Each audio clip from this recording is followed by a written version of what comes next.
New York Yankees baseball, live on the WB Channel 11. From Yankee Stadium in the Bronx, WPIX Sports presents New York Yankees baseball. Tonight, the Yankees face the Chicago White Sox. The starting pitchers for tonight's game are Kevin Tapani for the White Sox and Kenny Rogers for the Yankees.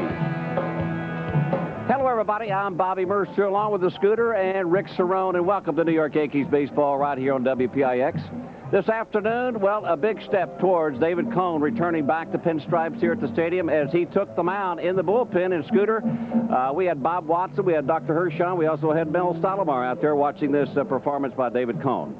I tell you, he's the bulldog type, and if anybody can come back, when he said he was going to come back, it would be David. I mean, he's throwing now, and he's not easing up. Kind of scary, but it's great to see. All right, well, David Cone, after he had his workout, Mel Stottlemyre and David Cone had a little bit of a press conference this afternoon, and we taped it, and here's what they had to say. I threw very hard. Dr. Hershon, I think, had a heart attack. I threw a little too hard. No, actually, I just threw nice and easy. My mechanics, I thought, were pretty good, considering I haven't been on the mound in a while. Everything was free and easy. My shoulder really hasn't felt this good in a long time. You know, honestly, I'm free and easy. It feels strong. Feels like the break did some good. Feels like I've just had a little rest. And the vein graft obviously is healed, and I felt no pressure whatsoever where the aneurysm was. I was anxious to get this day out of the way, you know, to finally get on the mound and throw a baseball like a pitcher usually does. And you can throw on flat ground all you want in Tampa Bay. It's just not the same. You get to go in Yankee Stadium, even if it is a bullpen mound, and get a chance to throw some strikes. I actually threw some strikes. Threw some pretty good strikes today, so I felt good about it. I've come too far. You know, I think I've beaten this thing. You know, it's a pretty rare injury to have an aneurysm in a pitching shoulder, but I think I've won. Well, I really didn't know what to expect today because I haven't, other than just seeing him play catch the few times that I've seen him here, had no idea. I just might say this, that he threw much better than what I expected him to throw. His mechanics were much better. He's been telling me all along he's played enough catch and he's got some arm strength, so I was really impressed.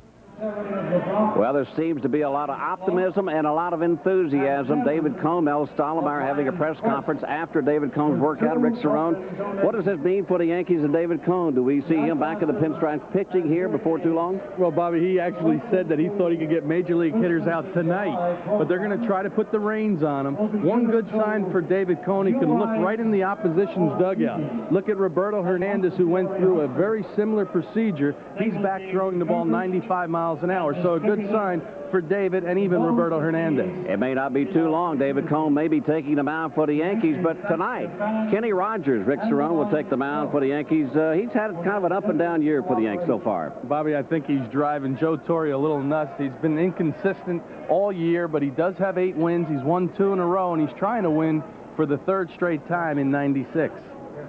Well, Kenny Rogers takes the mound for the Yankees, and the Yankees with a big homestand coming up, and tonight, we'll be seeing Frank Thomas back in uniform for the Chicago White Sox. He's been out quite some time, but he's been back for about the last 4 or 5 games. What a big difference having Frank Thomas in the lineup. They only went 7-11 without him, still leading the league in a lot of different categories. Well, the White Sox and the Yankees begin a 3-game series tonight, and Cecil Fielder will make his debut for the Yankees in pinstripes. He'll be wearing his own number, 45, as Joe Girardi so graciously gave him that number. Girardi will wear 25. Scooter and Rick Cerrone will have the starting lineups coming up right after this.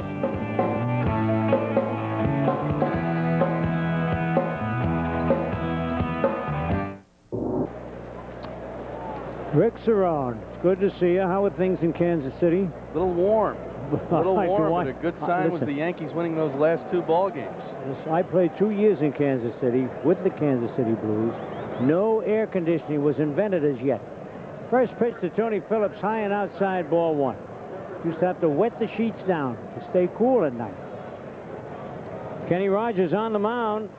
Rick's going to have the lineups and position, and strike 1-1. Kenny Rogers has been a little inconsistent this year. He is 8-5 on the season. 127 innings pitched, 127 hits allowed.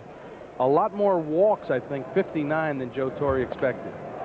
Boy, did he wait on that curveball well. Tony Phillips, really a tough leadoff man. It's a lot of walks, but watch him hold up. He leans and keeps the bat back, and the ball did hang a little too long. Watch this. See, hanging it back, and Joe, man, that's... Just takes that curveball and drives it into right center field. And you talked about runs scored and getting on base. That's his specialty. Yeah, that is. Isn't Leads that the something? league in walks. How can he play with so many different teams? He always has good years. Did great for the Tigers. I guess he got out of there just in time.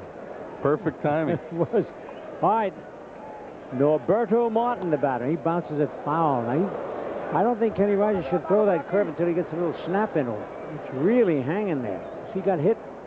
Look like Jose Cardinal. And he's got skinny legs as it is. He gets hit on the ankle. No, Zimmer said, here, now, I'll take care of you. Sit down next to me. He better go inside. See, he wants to go inside and ice it. And Zimmer said, no, we can't let him go. Look, it's like shoeing a horse down there. I think part of the reason, Scooter, that maybe Zimmer was rubbing him down, maybe Zimmer would have to go to first base and be the first base coach. He says, oh, we need Jose here. Good thinking. He's wearing that protective mask on his side. It's not really a mask, but that added piece. It's not a bad idea. Well, he lost 60 days to the disabled list. He had his jaw fractured early in the season. Look how far away from the plate he stands. Almost got him. Martinez might have thought they had him. He looked at the umpire. Yankees fortunate to have guys like Kenny Rogers. Two lefties with that great pickoff move. Rogers has 4 pickoffs on the year. The Yankees lead the major leagues with 23 pickoffs. You know, Andy Pettit that's got the great move. But what a big difference having lefty starters with Key, Pettit, and Rogers to really protect Joe Girardi behind the plate. Absolutely.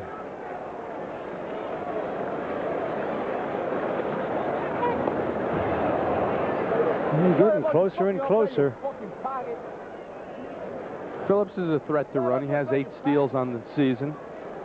Just back after spending 5 days with his wife, who had surgery over the weekend, and we report she's doing very well. Oh, look at the size of that lead. Oh, they got him back there, too.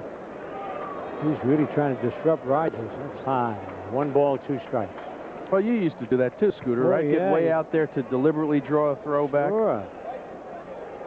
And like you say, it helps the catcher plus.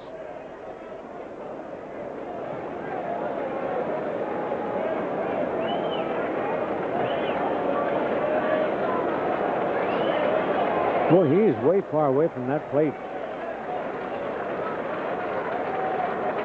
Yeah. Slide step, and very seldom do they get a good pitch on that slide step, Sarah. See, actually, he threw a slide step, and with the slide step, he threw a changeup. Oh, well, for a hitter, he sees a guy rush at him. He anticipates a fastball.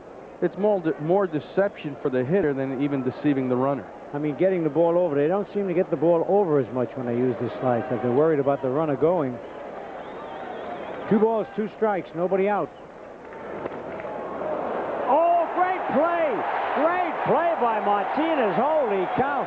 First, I thought he had jumped a little too soon, Cerrone, but then as he came down to it right in the tip of the webbing. Great play. See Martin trying to drive the ball the other way. And he did. He jumped up a little bit early. Last night in Kansas City, Cecil Fielder makes the exact same play. Look at this, change up away.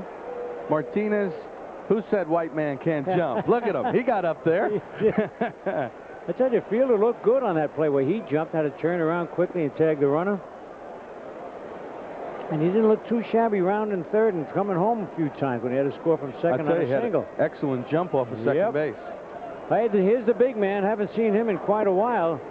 You know, he's been out for a long, long time, and he's way up there in all the, you know, major categories offensively. 92 RBIs. He was leading the major leagues before the stress fracture to his foot. How many games has he missed? Well, they went 2 balls and a strike. The team themselves went 7-11 in his absence, so he missed 18 ball games. but this guy makes their entire lineup 100% better. Oh, that's for sure. Oh, he had him fooled on that one, but he called the ball 3-1. And Kenny Rogers wanted that one. He really had the big guy fooled. You got to look at what he's done against Rogers. 3 homers, 9 RBIs, batting .400. Strike 2. What's he said ball 4? I thought I saw the right hand come up. No, I guess not. Ball 4. That's the other thing he gives you, patience at the plate. And Rogers made 2 real good pitches back to back. Look at it. Now you're a catcher. Look at that ball. That ball does not miss by that much, just a little late action away. And maybe out of the strike zone. Most hitters will jump at that pitch. All right. Big Frank Thomas with 2 out. High fly ball to straightaway center field by Lyle Mouton. And Bernie makes the catch, and that'll do it. Got out of a tough inning there. At the end of 1/2 inning, the White Sox nothing, and the Yankees coming to bat.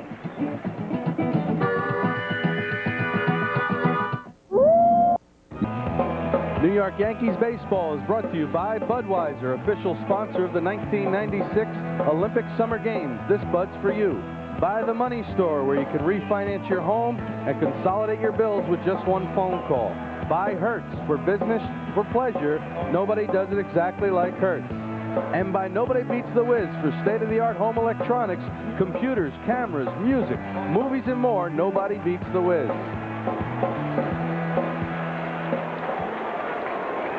All right, how about this Derek Jeter, sir? He just gets better and better every game. 4 base hits. And I tell you, the one he hit a bullet past first base. Almost hit Boggs in the head. Oh, man, he had to duck down. I mean, he really showed me something last night. Up to 305 now. And he loops one, it's going to drop. Nope. Son of a gun. Boy, he was way shallow on that, Sharon. Take a look now at the Yankee lineups. It'll be Jeter leading off. Boggs will be hitting second. O'Neill, Cecil Fielder making his Yankee Stadium debut in pinstripes. Tino Martinez, Bernie Williams, Darryl Strawberry, Mariano Duncan, and Joe Girardi hitting .317, Scooter, and batting 9th. Unbelievable, isn't it? A lot of 300 hitters in this Yankee lineup. I think it's more than Joe Torre has ever had on any of his teams that he managed. Kevin Tapani pitching, and Wade Boggs. He's wearing the, what do you call those? New contact lenses? Contact lenses. I could never think of that name. Because they tried to get me to wear them, I wouldn't do it. But he went in as a pinch hitter and got a bullet at base hit. He has been struggling for about a month now. Boy, he dropped, I don't know how many points. 50 points, I think, in that month. Foul back, 1 ball, 2 strikes. Wade's batting .308, 2 homers, 28 runs batted. Jeter was batting .305 with 6 homers and 47 runs batted in. Wade Boggs, a little red in the mustache, a little red in the beard. Picks away 2-2. Wow, tough time by Pat Borders. Yeah. Look at this, no weak links in the Yankee lineup. This is their most used lineup. Martinez at first. Look at that. 1, 2, 3, 4, 5, 6 300 hitters in the lineup. Wow, and the other was 296, 284. How do you like that? That does not include, that's your position players. And I think Cecil in the DH spot is going to add some thump. All right, 2 balls, 2 strikes on Boggs. High and away. But a very good buddy of mine who I broke in with in Bassett, Virginia, when I was 17 years old, a D-League, Eddie Capozzi, great second baseman from up in Stamford, Connecticut, fouled back upstairs and out of play. Outstanding ball player and one of the funniest men. I mean, he was as funny as Gary Giola, and you know how funny Gary Giola is. But Eddie Capozzi, you want to wish him well. The defense, look at it, shading him around towards left center, right center, second baseman way over. And Boggs hits one to left field right where he was playing him. Tony Phillips makes the catch, 2 out.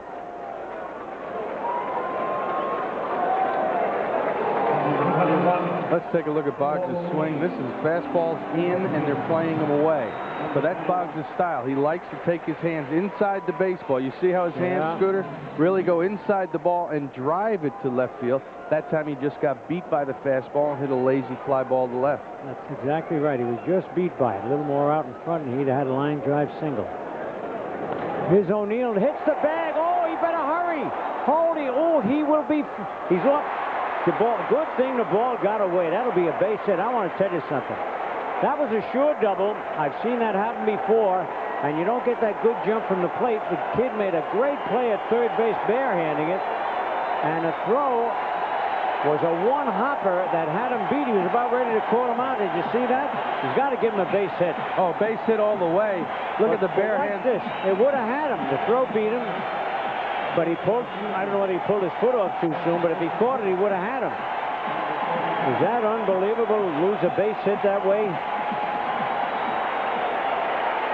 I mean, that's quick thinking. Yeah, the ball did beat him at first. Oh, otherwise there'd have been some broken bats and broken water coolers and everything. That wasn't a base hit. Cecil, standing ovation for Cecil.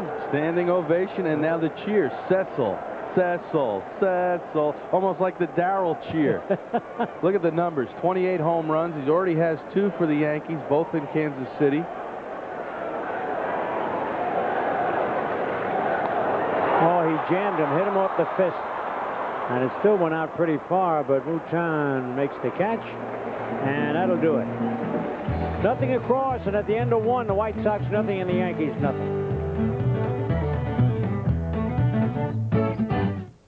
Welcome back to Yankee Stadium. No score, top of the second. Tony Phillips. Let's look at the lineup. Phillips, Martin, Thomas, and Mouton. Robin Ventura, Ray Durham, Chris Snopek. Pat Borders coming over from the Angels, and just get called up today from Double-A Birmingham from the Barons, Mike Cameron. Imagine that, get called up from Double-A and you're starting in Yankee Stadium center field. What a thrill. All right, Robin Ventura hitting .285, 24 homers and 71 runs batted in. He got off to a real slow start this year. Laid off, they asked the umpire. No, he did not swing. There's the third base umpire. Gary Cederstrom.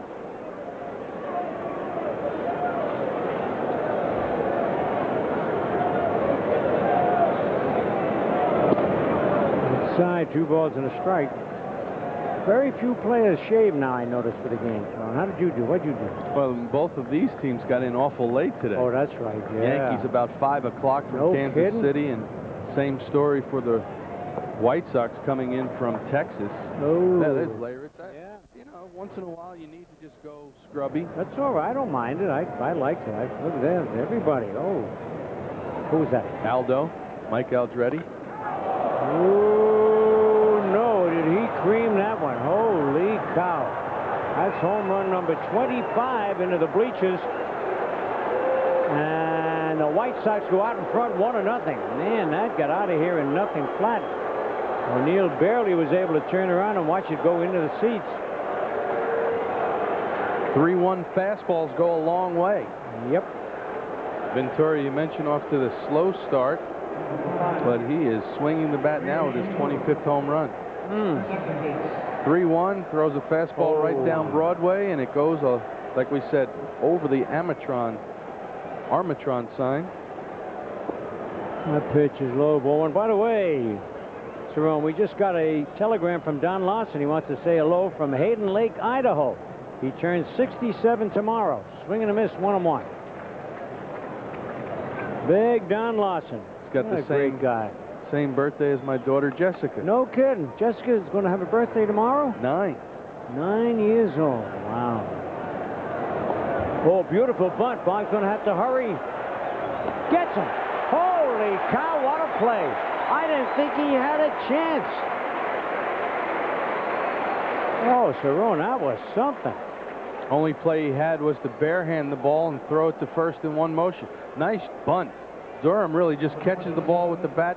And look at Boggs, all in one motion, bare hand, and an accurate throw. And a good stretch by Martinez and a good call out by the umpire. Watch him follow through with this out sign.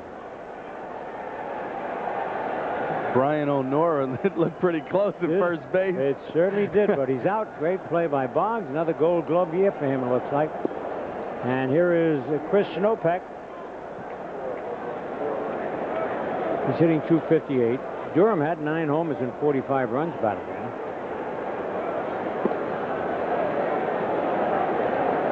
Two balls, no strikes. The White Sox leading 1-0.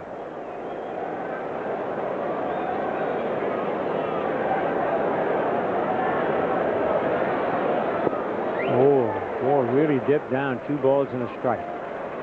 Pretty good-looking young player, Chris Snopek. He's actually giving Ozzie Guillen a night off at shortstop. There's that changeup you talked about. Look at that late action down and away. Hitters think it's a fastball count and then just take it away from them. Did it again. 2 balls, 2 strikes. It's a good idea. Get out of the box, walk around a little bit. But don't think, because you know Yogi says you can't think and hit at the same time.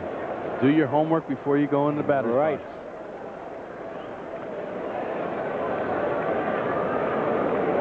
And he put a little fastball, almost got it by him. Still 2-2 with 1 out.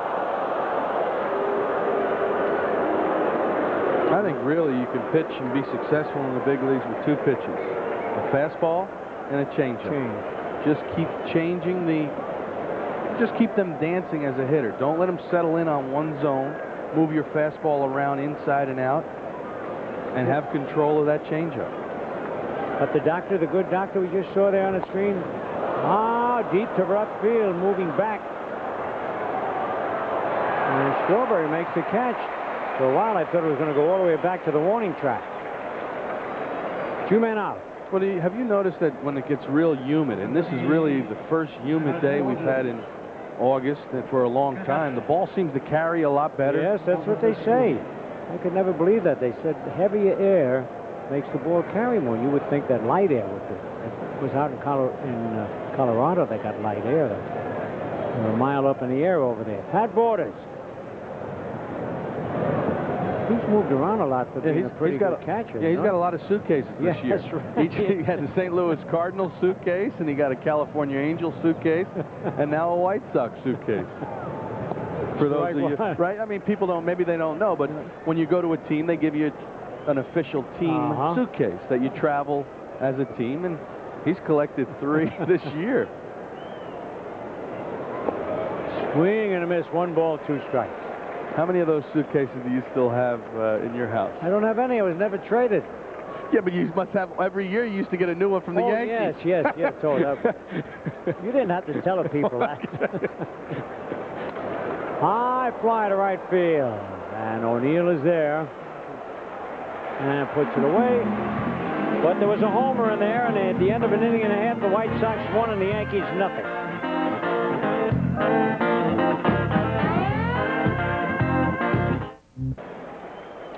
All right, Chino Martinez will lead it off. Chino hitting .296. He got a day off, or a night off, I should say, last night, batting 15 homers, 78 runs batted in.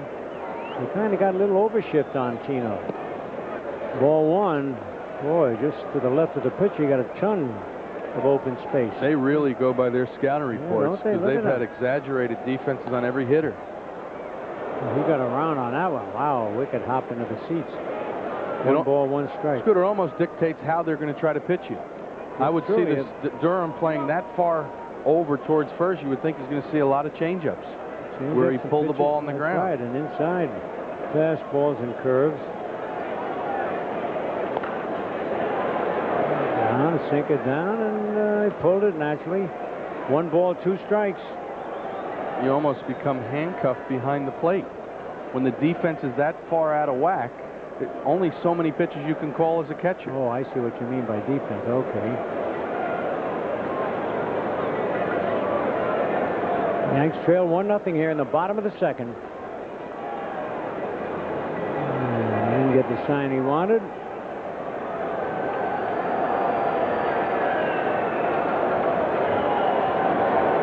Inside. 2 balls, 2 strikes. Yeah, Kevin Tapani on the mound for the White Sox. He's one of only 3 guys, and you don't think of him in the same breath as Greg Maddux and Tom Glavine, but only 3 guys who won more than 10 games each year this decade. Is that right? He's a workhorse. He gives you a lot of innings. He averages over 200 innings the last 5 or 6 years. Boy, that's the kind of guys you need out there. He's 10-5 this year. But when you think about Maddux and Glavine, the other 2 top pitchers in your league, but this guy's right with them. 3 balls, 2 strikes.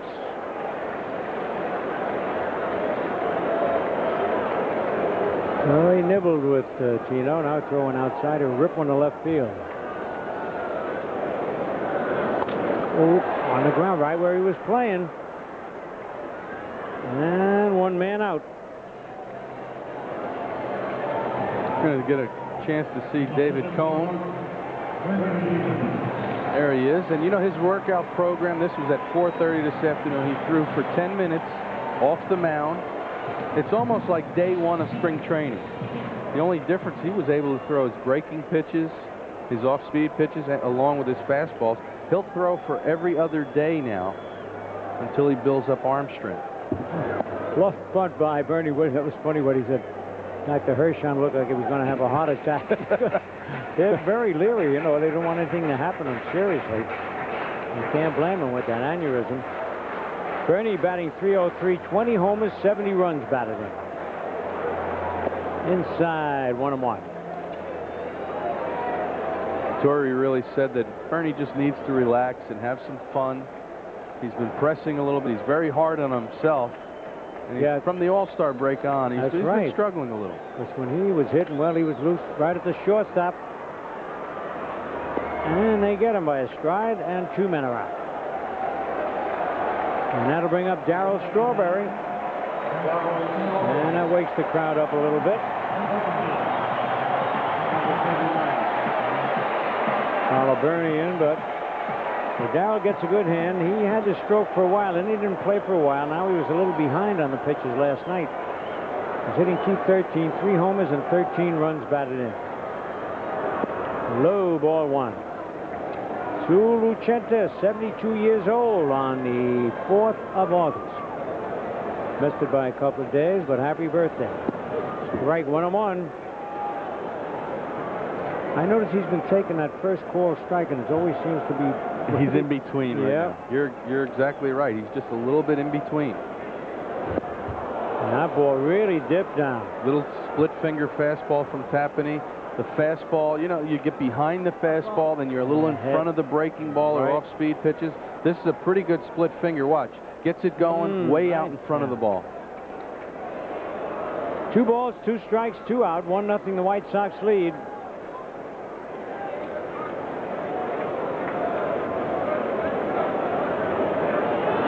High, 3-2. I bet he gets 3-2 almost every time he's up there. Well, he does not want to throw many strikes. Yeah. Even though he doesn't walk hitters. I mean, think about that. He's trying to get you out with his pitch. Right. And he almost got him there out in front of that splitter. But you're right what you were saying about it. He's trying to get you out with his pitch, so he's just trying to make you nibble for that one just outside the strike zone. Even this year, 53 walks and 162 innings pitched. He doesn't walk a lot of guys, but he doesn't want to give in to hitters. That's the pitch fast. Darryl wasn't quite ready. Now he is. The payoff pitch. Just got a piece of that good thing. Got a rise. Today, Chambliss and Darryl had a little session. Had more talking than hitting. Just wants him to make sure he keeps his hands above the baseball. Don't let the hands get below the baseball. Oh, he creamed that one. No, I mean, he really creamed that one. Holy cow. It looked like the outfielders were shocked when he swung and hit that one. I mean, his bat is loaded. I shouldn't say that, but I mean, it's like when he hits it, it just jumps off the bat. Oh, we got to get another look at that one. Oh, that ball game is tied up. 1 apiece.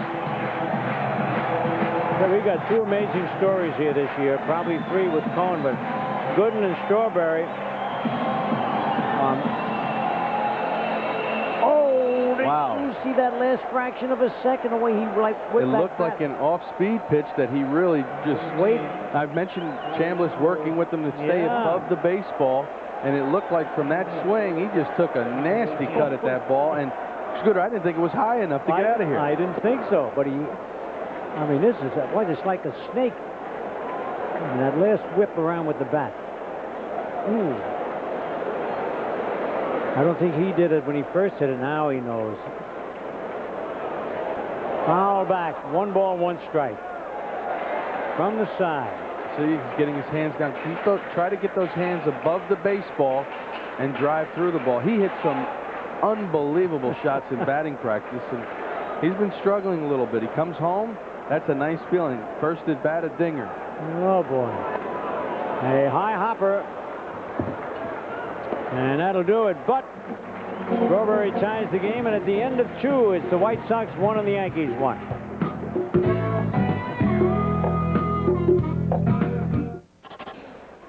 All right, here we go in the top of the 3rd. And Cerrone, I can't believe that I forgot to just start off talking about the great Hall of Fame weekend we had. Well, you led me right into that. You said we were in Kansas City. You were at the Hall of Fame in Cooperstown. And you didn't pick up on it. I know. I didn't even know I led you into it. So you know what happened? New glove? My buddy's getting a glove every time. I mean, all my heroes up there. I'm older than most of my heroes. I can't believe it. The oldest rookie in the Hall of Fame. But it was great. We had a golf tournament. Playing against all the... And listen to my team. Listen to my team. Al Carpetto. He's with Chase Manhattan. Joe Martinelli with Smith Barney. Tom Muscarella with Bear Stearns. And this other guy got in there. They made me think he was Italian. Well, there's a slow hopper to short. And Jeter makes a nice play. Nice play. Anyway, his name is John Thurlow, but they took the W off, see? And I figured we had an all-Italian team, and we won. Did you win? No, I'm not actually. We lost by 1 stroke to Rusty Staub and Steve Carlton. They beat us by 1 stroke, but we finished second. But what a club we had. I mean, these guys were great. And that's where you have the course all to yourself? Yeah. Oh, it's beautiful. You were up there for 5 days? 5 days. Tony Phillips. Oh, yeah, everybody was up there. Yogi had his whole family up there. Now that when you go in the little entry hall, when you pass by your little plaque, oh, you go up stop. and oh, yeah. give it a little rub? But I tell you, mine, I took more time looking at Mickey Mantle, Ted Williams, and Joe DiMaggio, because, I mean, my thing is great for my family and myself, but it pales in comparison to these the great ball players.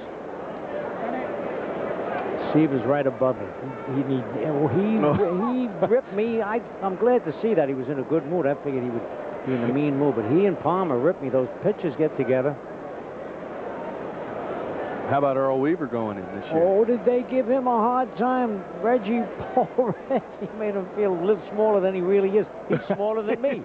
He is tiny. He is tiny. Oh, he was very good. He made a good speech and plays good golf, plays every day. Now, some news today. Tommy Lasorda, of course, is eligible for the Hall of Fame next year. But on a manager's note, Marcel Latchman got fired from the California Angels. That's right. Both Latchmans this year got fired. What do you think about Lasorda maybe next year? Oh, I think it's a cinch. And I think it'll be a big boost for the Hall of Fame, because this was the smallest crowd they've had in many a moon. Bunning and Weaver, I mean. Look at this guy, how far away from the plate he is. Boy, he falls right into it. Second time he's been on. Okay, let's take a look at the Delta upcoming schedule, brought to you by the American Express Delta Sky Miles credit card. Chicago's in for 2 more ball games tomorrow night, MSG at 7:30. Thursday, we'll have a day game for you right here on PIX. And then Cecil welcomes his old Tigers back to town. Friday, Saturday, and Sunday, we got the games on PIX Friday night and Sunday afternoon, and Fox takes over Saturday afternoon. It's always tough when you face your team for the first time. Oh, yeah. Roberto Martin pops one up in the air to shallow right, coming on O'Neill. And he's got it for the second out. I was talking to Tony Phillips before the ball game about the team. Do you think wild card right now? He says, no, we're not even thinking wild card. You know, they're leading wild card by 1 game. He says, no, we think we can catch Cleveland. We're only 5 games behind. We got the big Thunder back, and he's talking about Frank Thomas. He says, there's the Central Division, 5 games behind. No wild card talk. He says, if we go to wild card, yeah, we'll be glad. We'll take it. He says, but we got Cleveland Indians in sight. Good, that's good. Good to have somebody in front of you they want to go after and not just lay back and say, well, we don't have to play too hard. Yeah, the only problem, Seattle is right behind them, only a game behind. Is that right? Yeah, in the wild card race, if you want to start talking wild card race already. Well, how does Seattle stand in the race for the... They were on top for quite a while. And just happen to have that for you, Scooter. Right. Wild card race, 1 game behind. All right, now where do they stand in their division? In their division. No, you got all those things on the tip. 1 game behind again. All right, good. Well, he took a little off 0-2. What was his pitch, Jerome? You could probably spot Another it better than I. change-up, down and away. Hitter sees fastball. There's that slide step. Remember? Yeah, slide now step change-up. All right, now see what it does to a hitter. He thinks it's going to be the fastball, and now he's out in front. Yep. This guy's put up some kind of number. Oh, yeah. Boy, he had him reaching for that one. 0-2. The thing that makes him so tough is that he makes you throw strikes. Look at how far away from the plate. Yeah. You talk about that dive in. But see how his front side opened up on the changeup. Yeah. The ideal spot. He doesn't think you could throw him a fastball in for a strike. It's always a ball. He's backing off. That's because he dives into the ball. Got him. Struck him out. Holy cow. What a pitch. All on that same pitch.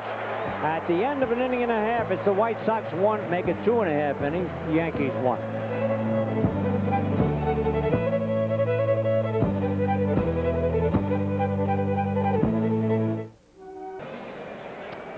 All right, we're ready now for the bottom of the 3rd inning. And leading off, Joe Girardi, who is batting a cool .317. No homers, but 34 runs batted in. And a foul out of play, strike 1.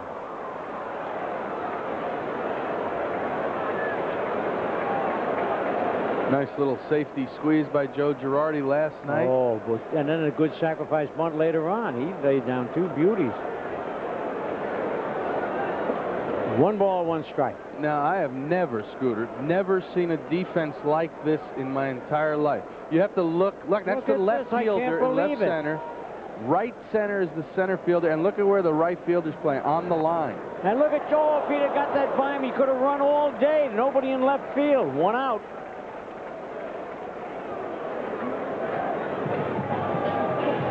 I cannot believe this defense. And he throws him a changeup, which is going to make him pull the ball. He only hits it right at Robin Ventura. He could have ran for a week if that goes by past Ventura.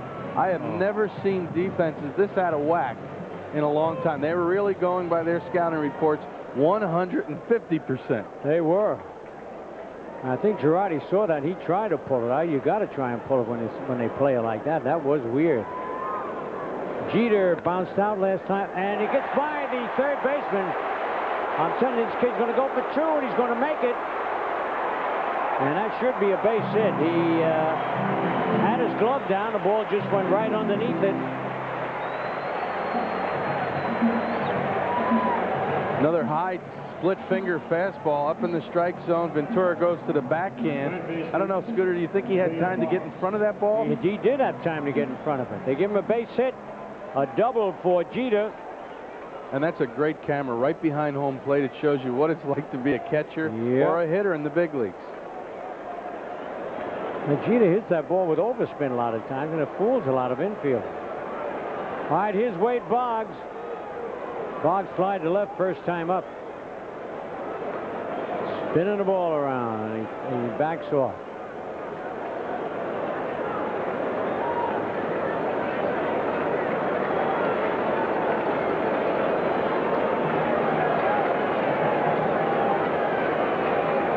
And he steps back off.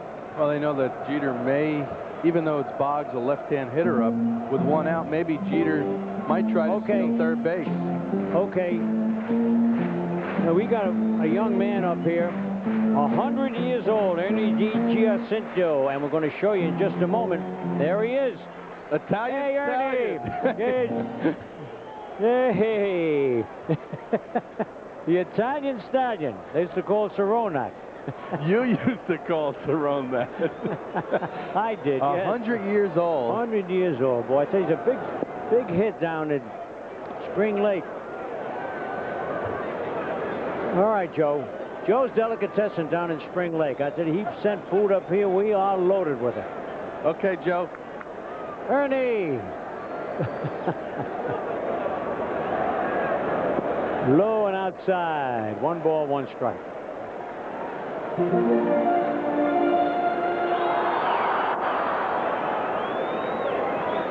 A lot of at-bats against one pitcher. 48 at-bats against Tapani. That gives you a pretty good read how you've done against the pitcher. Yep. Oh, he creamed that one. Nobody's going to get that one. A line drive went by, and Boggs will be in with a double. Jeter scores, and the Yankees lead now 2-1. Now, when he wants, do you remember the year he hit 20-some-odd home runs? 1987. He said, if you want me to hit home runs, but he wouldn't do it after that. But look at this. There's a fastball down and in. And usually Boggs is pushing that ball, fighting it off, and hitting line drives to left field. He said, hey, you're going to pitch me down and in. I'm going to pull this ball. Look at that. Look at that, yes. Nice swing, gets the big RBI, and he's had a little bit of a drought since June 1st. That's his 10th RBI since June 1st. All right. So the 100-year-old man, Ernie Giacinto, brought us a little luck. How about the energy? Oh, he bounces around very spry. 100 looks great. We want to send Getwell, which is the Tom Rushforth.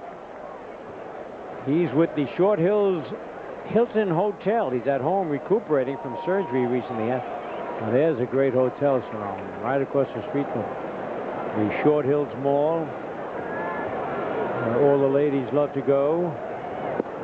Strike 1-1. O'Neill, I tell you what a play that was. That he almost got robbed out of a base hit his first time. He hit a bullet. It hit third base. And Ventura had the presence of mind to just grab it with his bare hand and throw off balance, and they almost got him at first base. You would have seen sparks fly if that had been a true throw and had thrown him out. Up the middle, that's a base hit. And rounding third is Boggs. He's digging for home. He'll score, and the Yankees lead 3-1.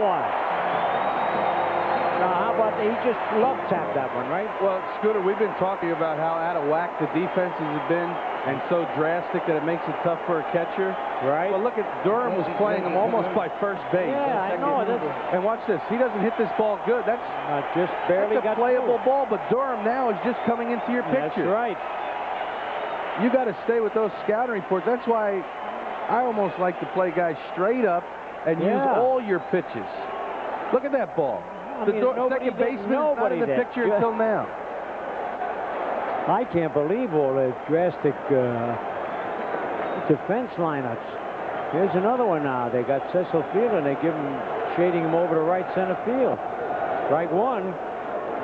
Cecil flied to right his first time up. They give him all that left field line. Oh, I'd love to see him hit one tonight. This crowd will go wild.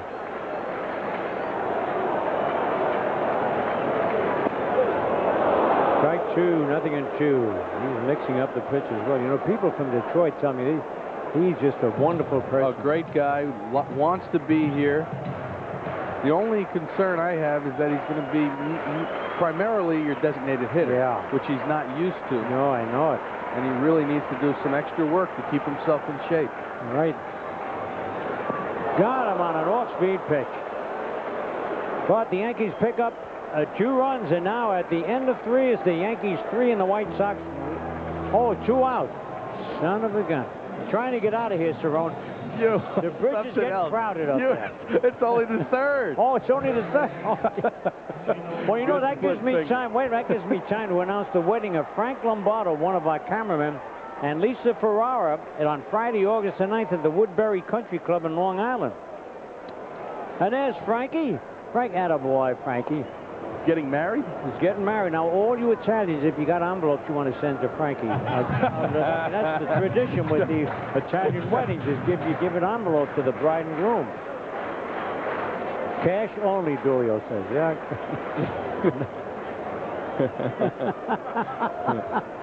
Okay, Mike. Outside. That was Marty? Oh, okay, Marty.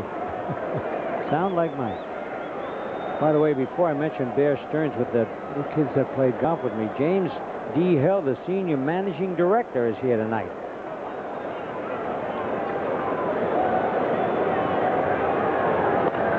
Off the end of the bat. And they get him. Now, can I say it now, Cerrone? Now you can. At the end of 3, it's the Yankees 3 and the White Sox 1.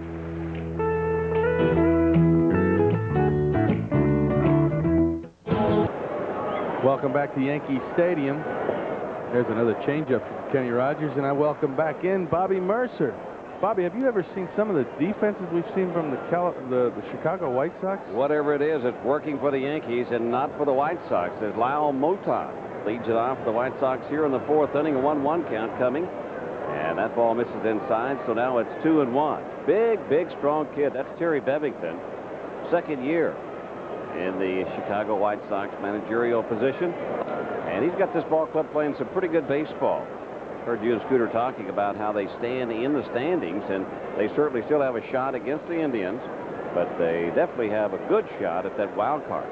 And Terry, speaking to him before the game, said that, you know, I know we missed Frank Thomas and what he does for our lineup, but we lost 4 ball games of those 11 that we lost while he was out in the 8th and 9th inning. Just not been able to bridge the gap to Roberto Hernandez. Well hit into center field, and Bernie Williams backs up a couple of steps and makes the play. 1 gone here in the top of the 4th inning. Let's take a look at the batting leaders, brought to you by Heineken.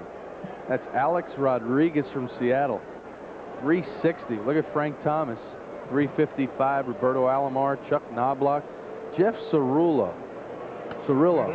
Nobody would know, 335. And Mariano Duncan, there's Frank Thomas. Mariano Duncan, if you're wondering, is hitting 335, but he just doesn't have enough at bats to qualify right now. And a pretty good hitter right here in Robin Ventura, who homered his first time up back in the 2nd inning. That's how the White Sox got their first run. The Yankees countered in the bottom of the 2nd with a Darryl Strawberry home run. Then the Yankees added 2 in the bottom of the 3rd. And they now lead it 3-1 with 1 out here in the top of the 4th. Following Ventura will be Ray Durham. Kenny Rogers on the mound. This time he misses low and inside, and he will fall behind 3-0. You talk about some new names on this ball club: Norberto Martin, Lyle Mouton, Ray Durham. There's a breaking ball in there. Interesting pitch there. Kenny Rogers throwing a breaking ball on a 3-0 count, or a changeup, or whatever it was, but it wasn't a fastball right down Broadway. And this time, that's a good pitch by Rogers. Now it's 3-2. Looked like another 3-1 changeup. It was a 3-1 fastball that Ventura lost deep into the right field seats. Those pitchers never forget, do they? And Rogers just missing inside, so Ventura will be on, and that'll bring up Ray Durham. Bobby, you're talking about the young faces on the White Sox, and only 5 games behind the Cleveland Indians. They only play the Indians 3 more times, so it's going to be a little tough that way. They need to find somebody in that bullpen that they can count on. They have a lot of young guys there that have not been able to do the job so far. And one of the bright prospects on this ball club, Ray Durham. Bats with 1 gone, 1 out, and 1 man on here in the 4th. Ball 1 to Durham. It seems like tonight, for some reason or another, that Kenny Rogers is trying to be a little bit too fine. 1 ball, 1 strike to Durham. I don't know if he I think just that fears this lineup a bit. I mean, they've got some pretty good power from the right side. I think Kenny Rogers, though, has more success against the right-handed bats than he would against left-handed bats, simply because of that good changeup that he has. I think he's showing you the way he pitches almost every time out there. A lot of pitchers talk about they pitch to the catcher and not to the hitter. They really don't care who's up there. They're going to go with their game plan. Because really, Major League hitters don't have that many drastic weaknesses. 2 balls, 2 strikes to Durham. Seems like a lot of change-ups from Kenny Rogers tonight. Not as many fastballs inside to set up the change-up.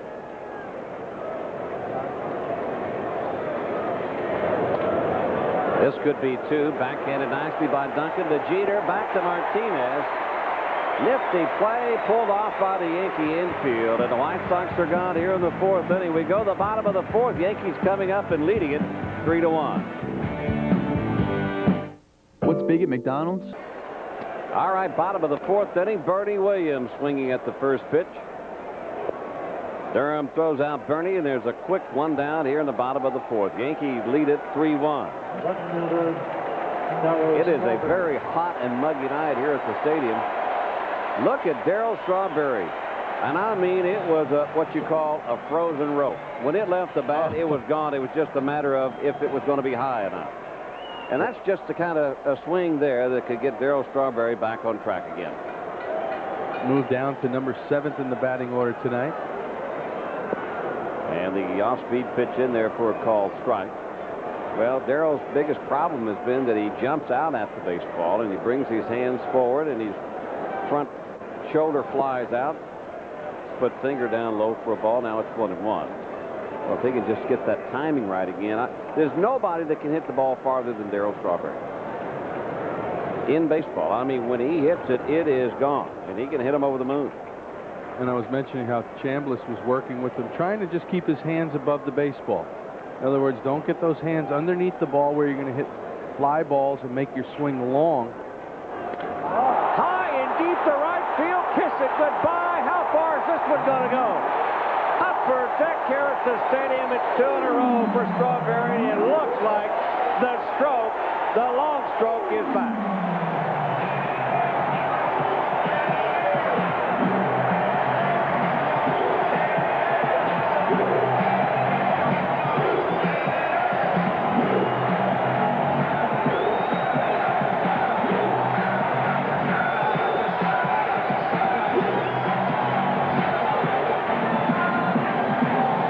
Number 5 for Darryl Strawberry. The Yankees lead it 4-1. Wow. What else can you say? It almost looks like the identical spot. This one just had a little longer hang time.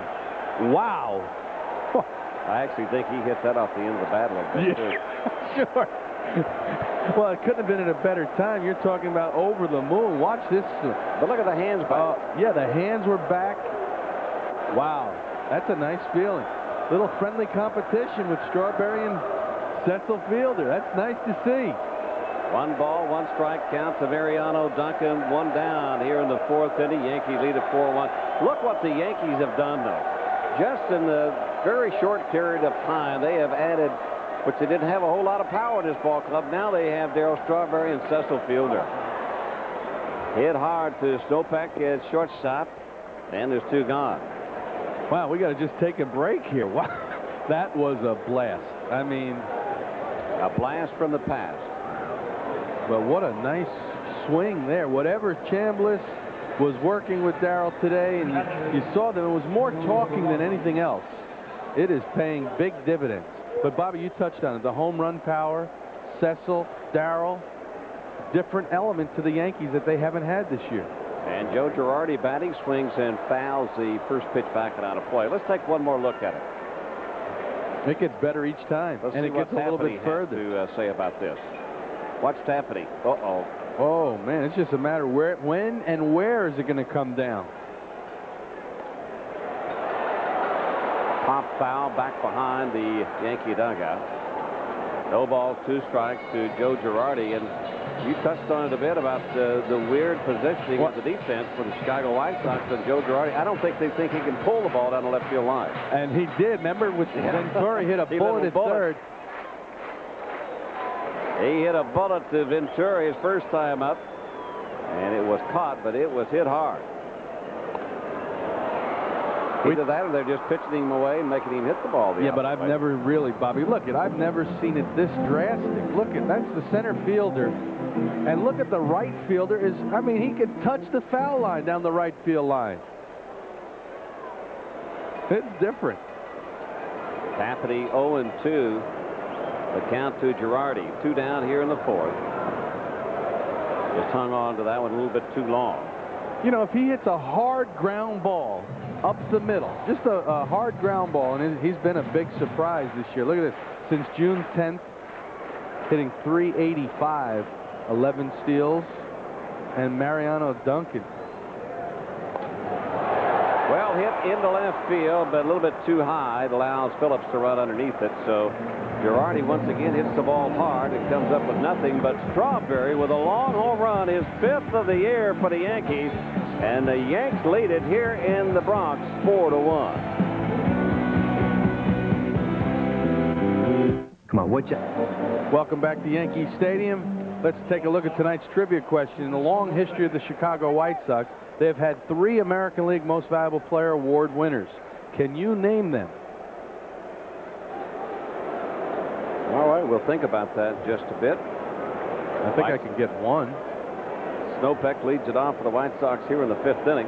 Bottom 3 coming up for Chicago. Well hit and past Jeter into left field for a base hit. So Snopek gets it started for the White Sox here in the 5th inning. Yankees lead at 4-1.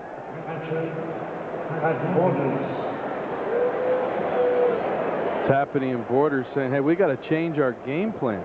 I mean, this guy's beaten us twice talking about Strawberry. Let's try something different. Maybe we got to knock him down. He's just feeling a little too comfortable. No, they don't do that anymore in baseball. It's the knockdown pitch just doesn't happen. If you're going to knock somebody down, Mariano had been knocked down a couple of times. Nice bunt. It'll be picked up by Girardi. Nice play as the cat jumps right on top of it. I thought he was going to let it roll foul there just for a second. That was Pat Borders. He really got out of the chute in a hurry. Let's watch this. This is a pretty good bunt. I say it's a bad play. I don't know, Bobby. Yeah, it looks like it was going to roll foul. You think they should just let Borders keep hitting and not take the out? No, I say it's a bad play simply because with them losing 4-1, Borders either has to make a perfect bunt base hit or it has to go foul. But you can't get thrown out on that play. The only problem was Girardi was just a little too quick. He got it in fair territory. Girardi's doing everything. In other words, if that was me catching, slow guy. Possible base hit, I don't know. Or it would have rolled foul. It'd have rolled foul before he got out there. Right. No, I don't know about that. Well, maybe. Mike Cameron. And Jeter deep in the hole. He was going to throw it before he caught it. He knew that he was going to have to hurry, so he reached down and was rearing back to throw it before it was in the glove. I don't know if he gets Mike going down first base. Ball's hit a little bit off the end of the bat. Cameron can run, but you're right. He just takes his eye off the baseball. Would have been close at first base. He gets a tough error. He's 6, and going to bring up Tony Phillips. And the White Sox have missed this guy. What a valuable player he is on a ball club. He is 1 for 1 tonight. Been to the plate twice, and it looks like that Kenny Rogers really doesn't want to have anything to do with Tony Phillips. He walked him the last time. Guy that can play all the positions. He's a spark plug for a ball club. He's a good hitter. He comes to play every day. He did such a great job for Sparky Anderson, the Tigers, California Angels, now the White Sox, and they love him. Down low, ball 2-0 to Tony Phillips. You talk about how a pitcher winds up to pitch. Well, Tony Phillips does the same thing as a batter. It's all timing for him. He really gets to his backside. I mean, it's a different stance. But watch, he's going to wind up just with the pitcher. A little looper into shallow right field. Coming on is Bernie. What a play Bernie makes. A diving stab of that little looper into short right field. Bernie Williams just outran it and made a spectacular play. Tagging up and going to third is Snopek. But more importantly, there's 2 gone. Great play by Bernie Williams. Good jump off the bat. And a heads-up play. Look at it again. Another replay in the heel of the glove. Able to hold on to the baseball. Look at that. Right in the butt. I'm surprised that ball did not pop out of that glove. Put a good squeeze on it. He sure did. You got to be pretty strong to hold that ball in there at the bottom of the glove. So 2 gone, and that brings up Martin, the designated hitter. Runners at first and third now for the White Sox. Yankees in front, 4-1. And the snap throw to first base, and Cameron just barely getting underneath the tag of Martinez. Cameron did have 33 stolen bases in Birmingham, Double-A affiliate for the Chicago White Sox. He also had 24 home runs. He was trying to become one of only 5 guys to have joined the 30-30 club in the minor leagues. Fastball way out of the strike zone. What does that tell you? That tell you he's a little bit anxious? What does that tell you as a catcher when you see a guy swing at a fastball? Go up a little bit higher. Try him a little bit higher. Yep, just go right up the ladder with him. See if he's going to expand the zone that much. He went down low. You would almost think a right-handed batter like Martin, finally he gets Kenny Rogers to get one upstairs, you know, instead of having to swing at that one going down and away from him. And I think that you get a little bit more anxious and you want to hack at them. Yeah, the eye level, no matter you see it better. How high they are.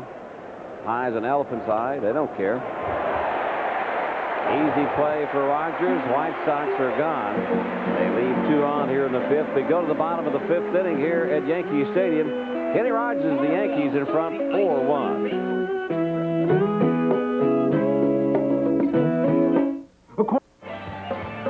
New York Yankees baseball is brought to you by Nobody Beats the Wiz for state-of-the-art home electronics, computers, cameras, music, movies, and more.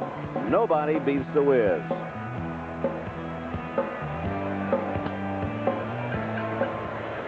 Yankees sending up Derek Jeter here in the bottom of the 5th inning. Jeter 1 for 2 tonight with a run scored. As he continues his hot hitting for the Yankees. Now his average up to 306. Well, make it go up about another 3 points to 309 with that base hit, and Jeter is 2 for 3. I don't think they expected the offense and the defense that they've been getting from Jeter.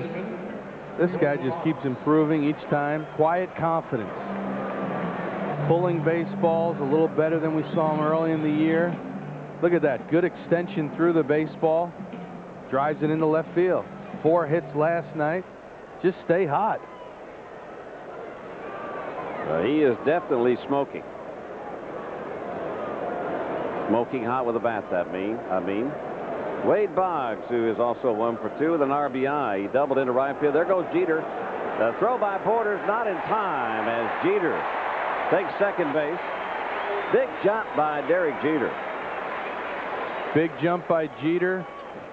Borders did everything he could. He tried to cheat. Watch how he cheats. See, look, he gets in position to throw real quick, almost pulled away from the bag.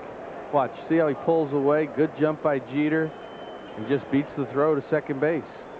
8 stolen base for Derek Jeter. Now the Yankees. Nobody out, a man on second. And Boggs goes the opposite way this time, base hit. Derek Jeter will be held at third. And some signs of life from the bat of Wade Boggs coming here at Yankee Stadium tonight. Well, that's been the impressive thing, Bobby. They've been winning without Boggs, O'Neill, Bernie Williams. They've been doing it with good pitching. Now this is a chance with nobody out. Willie Randolph doesn't want to get Jeter thrown out at the plate. First and third, nobody out. Look at this. Boggs takes a fastball, middle of the plate in. This time he drives it to left field. I mean, it's amazing. He took the same pitch. He hit a double off the right field wall the last time and hit it to left field this time. All right, runners at first and third, nobody out. Paul O'Neill, the batter. Pop foul and out of play. Paul O'Neill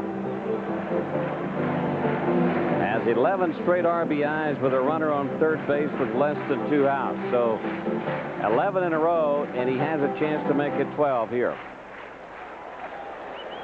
That's almost a free RBI. Oh, it is. You just almost, O'Neill got lucky there. He swung at a first pitch changeup, and he was glad it went in the foul territory and asked play. These are the kind of positions that you really love to hit in if you're a left-handed batter in O'Neill's spot. That's down low. On deck is Cecil Fielder.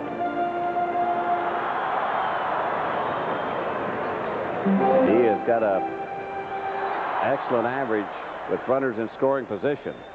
One thing about O'Neill, he normally puts the ball in play. He will put the ball in play.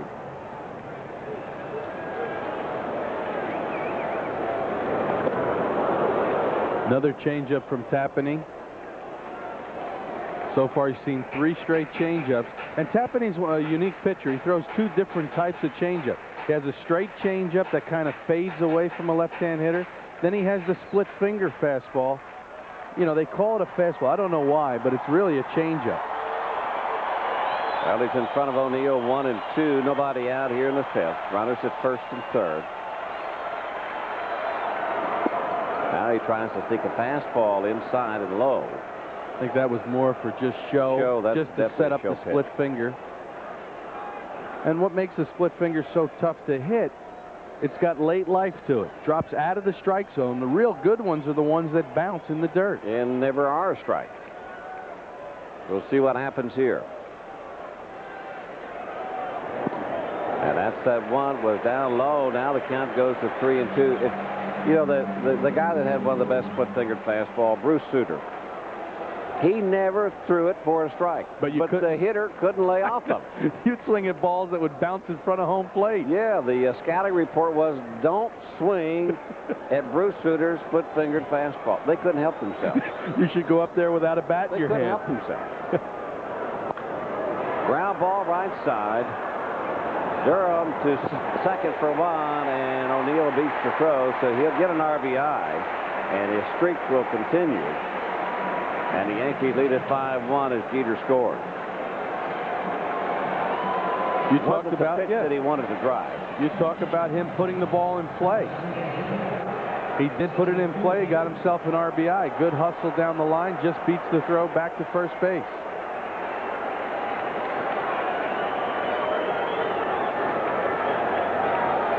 And I think that he could smell that RBI. That's the reason he ran a little bit faster going down the line, because if it's a double play, it's no RBI for O'Neill, even though the run scored. Cecil with a big swing and a foul back and out of play. He puts everything he has into it. He swings with a vengeance. I mean, he's angry. When you teach Little League kids, you talk about you have to have a little anger in your swing.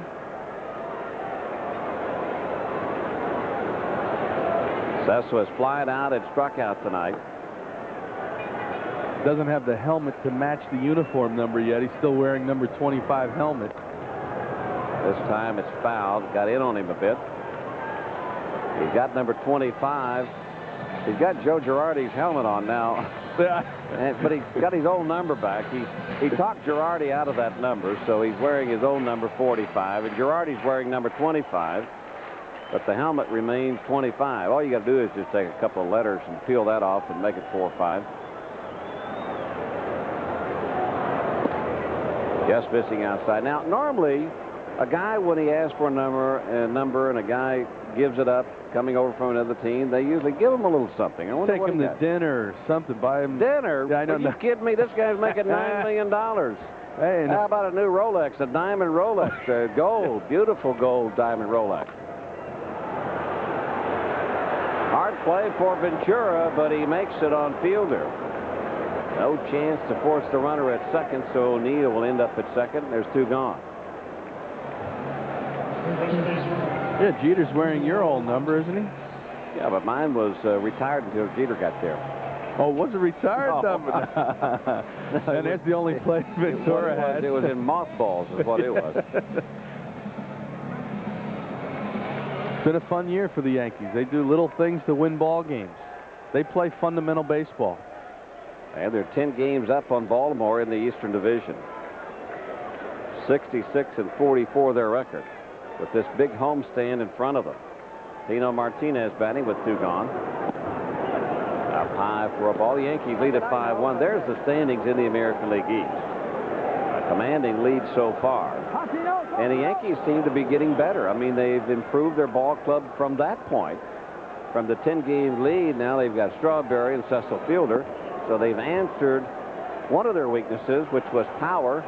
And I think you're going to see the Yankees from this point on become a better offensive ball club simply because it complements all the other line drive type hitters in that lineup. And it makes them better hitters. Almost like with Frank Thomas being back in the White Sox lineup. The only question I have, Bobby, Cecil's used to playing first base. I talked to him today about that. He says, I really got to keep myself busy in between at bats. I don't want to get lazy. I go up, I stretch, I stay in the ball game. It's tough for me. He says Torrey did a good job getting him 2 starts at first base in Kansas City. 3-0 pitch on the outside corner, 3-1. I'll tell you what, if I was playing today, I would bribe Joe Torre to bat in front of Cecil Fielder. Oh, man, you'd get some good pitches there. If they're going to pitch all those left-handers, perfect place to be. Good swing by Martinez, but he gets underneath it and fouls it over the White Sox dugout. I'd almost give Torre a gold Rolex. I'd bribe him. I would. Whatever he wanted. Whatever you want, Joe, but it's only a dream. So you don't have to really react on it. But a perfect place to bat in this order. See some good pitches day in and day out. Good protection now throughout the lineup. 3-2 count coming to Martinez. Inside, ball 4. So 2 men on. That'll bring up Bernie. Bobby, before I forget, I got to say hello to Little Leaguers from the Van Ness Little League in Bronx, New York. There's 300 of them in Section 11. Really? 300 in Section 11. So we got to get a shot of them. Tommy from Bon Appetit Deli in Cresskill sent up a little note. To get the Little League. Now it's Bon Appetit, right? Bon Appetit. All right. The Bon Appetit Deli. Bernie 0 for 2. Make it 1 for 3 and a couple of RBIs maybe. 1 run will score. They're going to wave in Martinez. He's around third. He will score, and Bernie has a 2-out triple, and the Yankees lead it 7-1.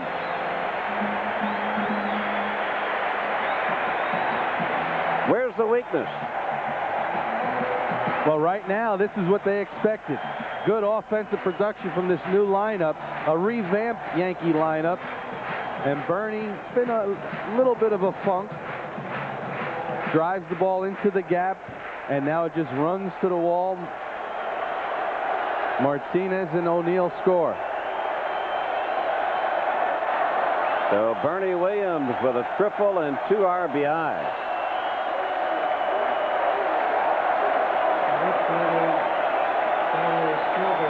Just like that, it's Yankees 7, White Sox 1. Tampany gave up 8 runs against Seattle a long time ago. Darryl Strawberry with a big swing. He wanted to make it 3 home runs in a row in that swing. That's number 2. That came in the 4th inning, a high shot into the upper deck. And it's a fun time to hit, especially when you come up there with a lot of confidence and you're seeing the ball and you're seeing it all the way when it leaves the pitcher's hand. That's outside low, 2-1 out of Strawberry. Both the home run pitches were tailing fastballs kind of up and out over the plate. This at bat, it looks like Tappany wants to power them up in the strike zone. Whoa. Watch out. That was the ball up in the strike zone, Bobby. A little bit tougher to hit and handle, but a pretty good cut by Strawberry. 2-2.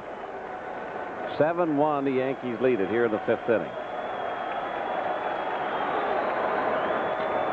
Well, hit into right field, going back as Mouton looked up, it's gone! Strawberry has 3 home runs in a row, and he is definitely out of this slump. Yankees lead it 9-1.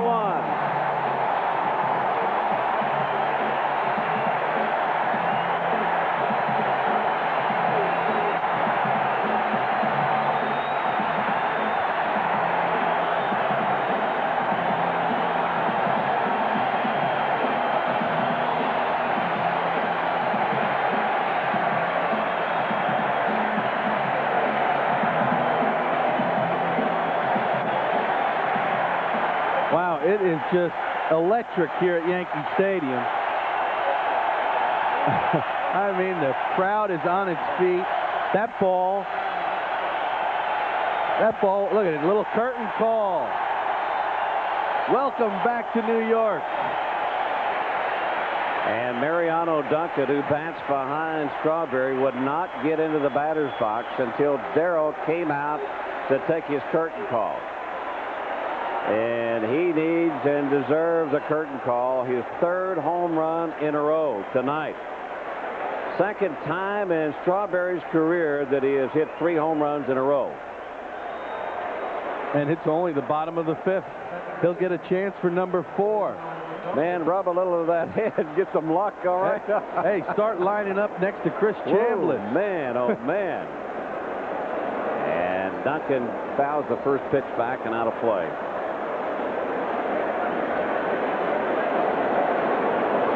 Back to that same pitch again. This ball did not have time to get, I mean, it was out of here in a hurry, but it's 3 pitches in a row, very similar. This is a high fly ball left side, and Ventura camps under it. But boy, the Yankees have done damage here in the 5th inning. They've scored 5 home runs. Strawberry has hit 3 in a row so far tonight. Stay with us. We go to the top of the 6th, and the Yankees lead it 9-1. The player of the game right now is Darrell Strawberry, and one more look at the 3rd home run in a row hit by Strawberry. And it's another line shot, and it was gone all the way after it left the bat. White Sox could be in shock right now.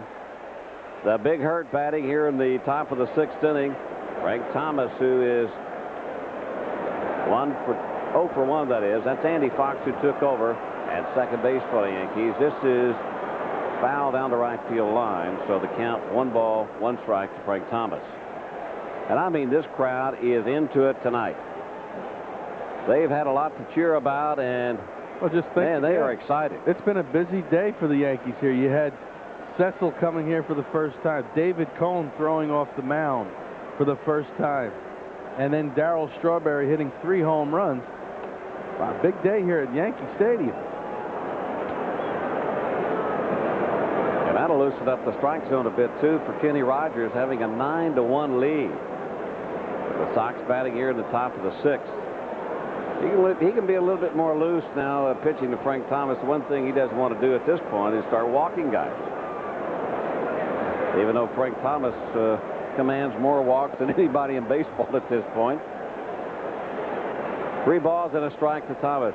I think he's a little bit irritated, thinking about the same thing. It looks that way, kind of on his face, the way he's moving around at home plate.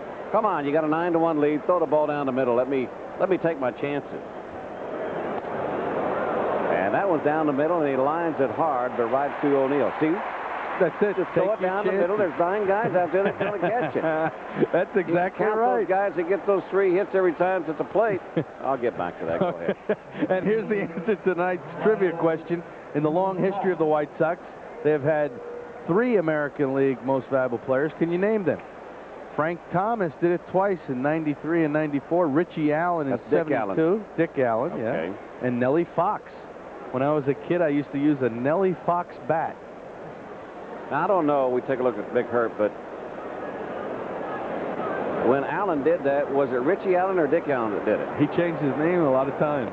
Mouton swinging at the first pitch and grounds it to Andy Fox, testing him at second base. There's 2 gone.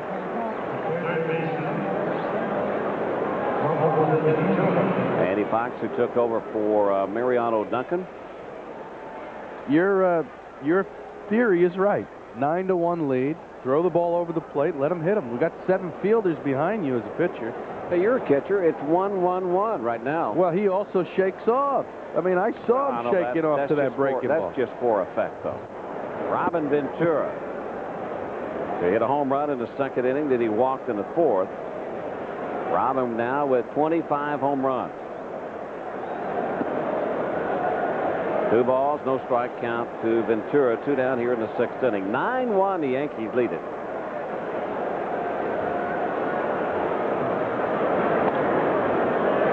Full foul to the right side. I think this is kind of what General Manager Bob Watson had in mind with the offense of the Yankees. adding Fielder, adding Strawberry. Bernie Williams with the big RBI triple tonight. In other words, this is the production he expected out of his line. There's Big Bull. Gentle Bob Watson, and what a job he has done here with this ball club. He has answered the call in some of the weak points and weak spots that the Yankees have had, and it pulled off with Cecil Fielder coming over here. I think that's one of the biggest trades and almost cinches it for the Yankees, if it doesn't cinch it for the Yankees. I think you don't like to look ahead, but you have to start thinking. I mean, they have a 10-game lead. I heard somebody say that no team has ever lost not qualified for the playoffs with a 10-game lead as of August 1st. Well, those things can always change, but Did he go around? They say yes. Girardi puts the tag on Ventura, so the White Sox are gone 1-2-3 here in the 6th inning. Kenny Rogers enjoying that 9-1 lead.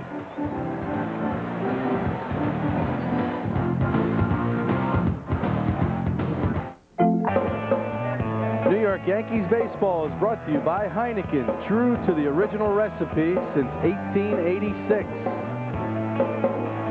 Now, Bobby, what are we looking at there? What is that? That's a base. That's the base on the dirt. Let's see when they pull that back. Oh, that is the base. Where is that? That is first base or third base? It took a while. I didn't know what that was. Third base. You know what this is here, don't you? This is a new pitcher for the White Sox, Jeff Darwin. He's the brother of Danny Darwin. I played with Danny Darwin, and as a matter of fact, Danny just got traded to the Houston Astros, trying to help them out. But Jeff Darwin, very similar pitcher and build to his brother Danny. So he pitches the first time against the Yankees. Joe Girardi leading off. And quickly, Girardi hits one hard, a one-hopper to Snopek. It's short, and there's one down. Girardi 0 for 3 tonight, but it really wouldn't reflect how he swung the bat. So you go back to the bench, and you have an 0 for 3, but your confidence is still high simply because you've hit the ball hard. He's swinging the bat good, hitting, like we said, 385 since June 10th. Now, that's a good 2 months. I mean, just about 2 months long. Slap hitter. This brings up Derek Jeter. First pitch swinging and fouls the back line of play. Jeter is 2 for 3 with a single and a double, and he's also scored 2 runs. So Jeter now with his average up to 308 with those 6 home runs and 47 RBIs. 9-1 the Yankees lead it. Jeff Darwin made his Chicago Whites debut against Cleveland on July the 7th.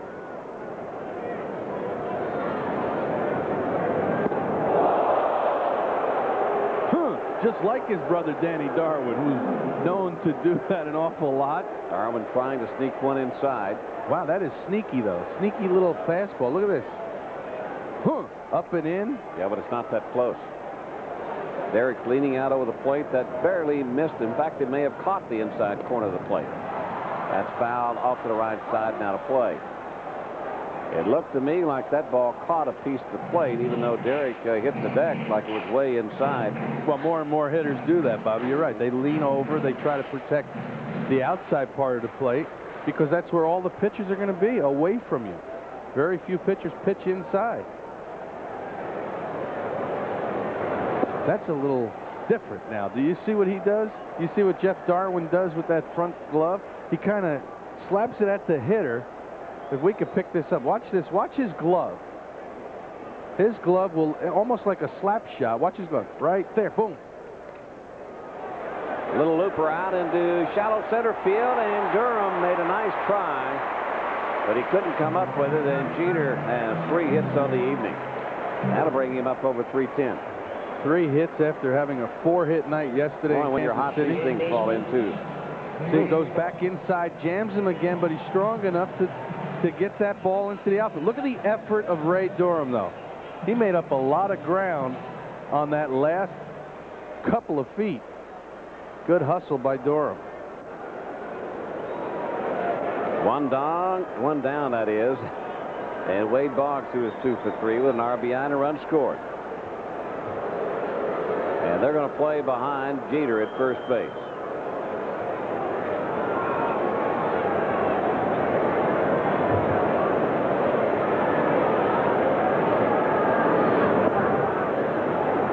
Strike one to Boggs.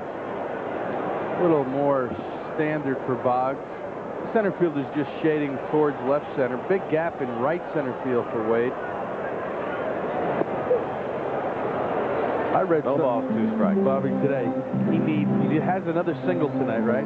He needs 13 singles to have 2,000 singles in his career.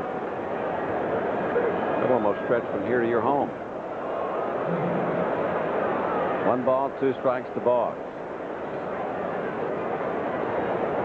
To my home or to Oklahoma City? To your home.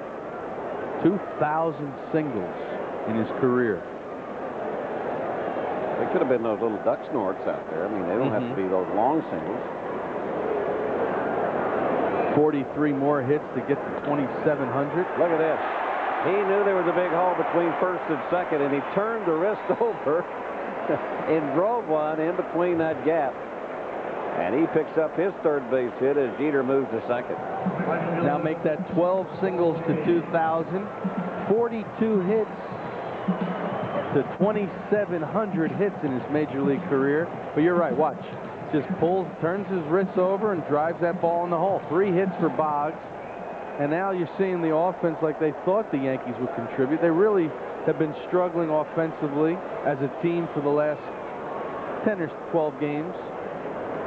And O'Neill steps in, who is 2 for 3 with a run scored and an RBI. And Borders wants to talk to Darwin. This is more just to go over what sign they're going to use with runner on second base. They want to use first sign, second sign, an indicator. A lot of different signs today because more and more guys will try to steal signs from second base. Well, let me tell you about Toyota now presents this date in baseball history.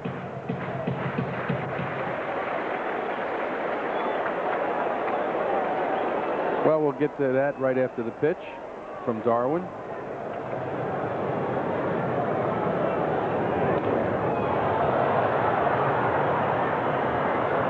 Toyota now presents. Here it is in 1985. The Major League Baseball Players Association went on strike. That was this date in baseball history, and that's something you don't want to talk about. This has been Toyota's This Date in Baseball History. I love what you do for me, Toyota. No more strikes. Could that actually happen? Right side, Durham, nice play. The Snowpeck for one, back to the big hurt. And a 4-6-3 double play, and the Yankees are gone. They played 6 full here at the stadium. Darryl Strawberry with 3 home runs in a row. Stay with us. Will it be 4 for Darryl? He could be coming up in the 7th inning. Yankees. What's big at McDonald's? Well, back to the 7th inning. And Ray Durham leads it off for the White Sox, and it's 9-1. The Yankees out in front. Kenny Rogers, who has started and gone all the way. And Durham trying to bunt his way on. Quickly out there is Girardi. And there's one gone as we welcome back the Scooter Phil Rizzuto, and it has been an exciting night so far, Scooter. I want to tell you something. Holy cow. Holy cow is right. The Story has put on a show. And I tell you, but the stories that we have on this team as we watch this play again, it's the second time 2 good bunts by Durham, but thrown out both times. But you got the story with Strawberry and a comeback. Doc Gooden? Doc Gooden. Probably will win the comeback player of the year. Yep. And what about David Cone? David Cone coming back to a great workout day today.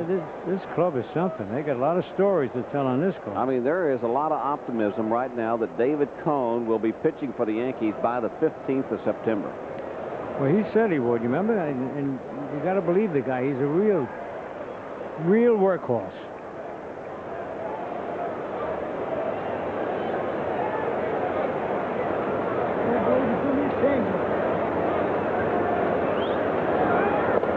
Ray Durham.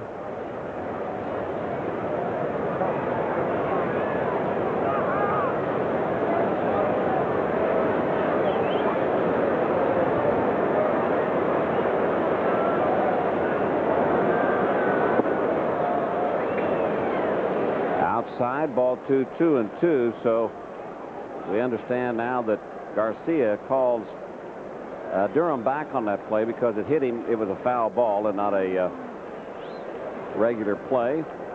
So it's nobody out until now. Now it's a strikeout. So Durham strikes out, leading off here in the 7th inning. That'll bring up Chris Snopek. Now he's officially out because he walked out of the batter's box, right? Yep. How about Rogers, the way he has settled down after that 2nd inning when they hit the home run and then they got a lot of line drives and long outs, and now nothing but zeros on the board. Hey, you'd settle down too if you had a 9-1 lead. Well, yeah. And everybody coming to the plate on your side offensively is either hitting the ball out of the ballpark or driving in a run. Yankees with 9 runs on 12 hits. And this is Chris Snopek. You know, everybody's waiting for Strawberry to come up with his 7th next time. at bat. It'll be in the 7th inning. Cecil Fielder will lead off. Martinez, Bernie Williams, the scheduled 3, and then Strawberry becomes the 4th batter in that inning. Lazy fly ball, and underneath it is Derek Jeter, 2 gone. That'll bring up Pat Borders. Speaking of Jeter, as we look at him now, I mean, he hits bullets and gets base hits. He hits them off his fist and he gets base hits. He's just having one of those years. He's got his average up over 310 now. Yes.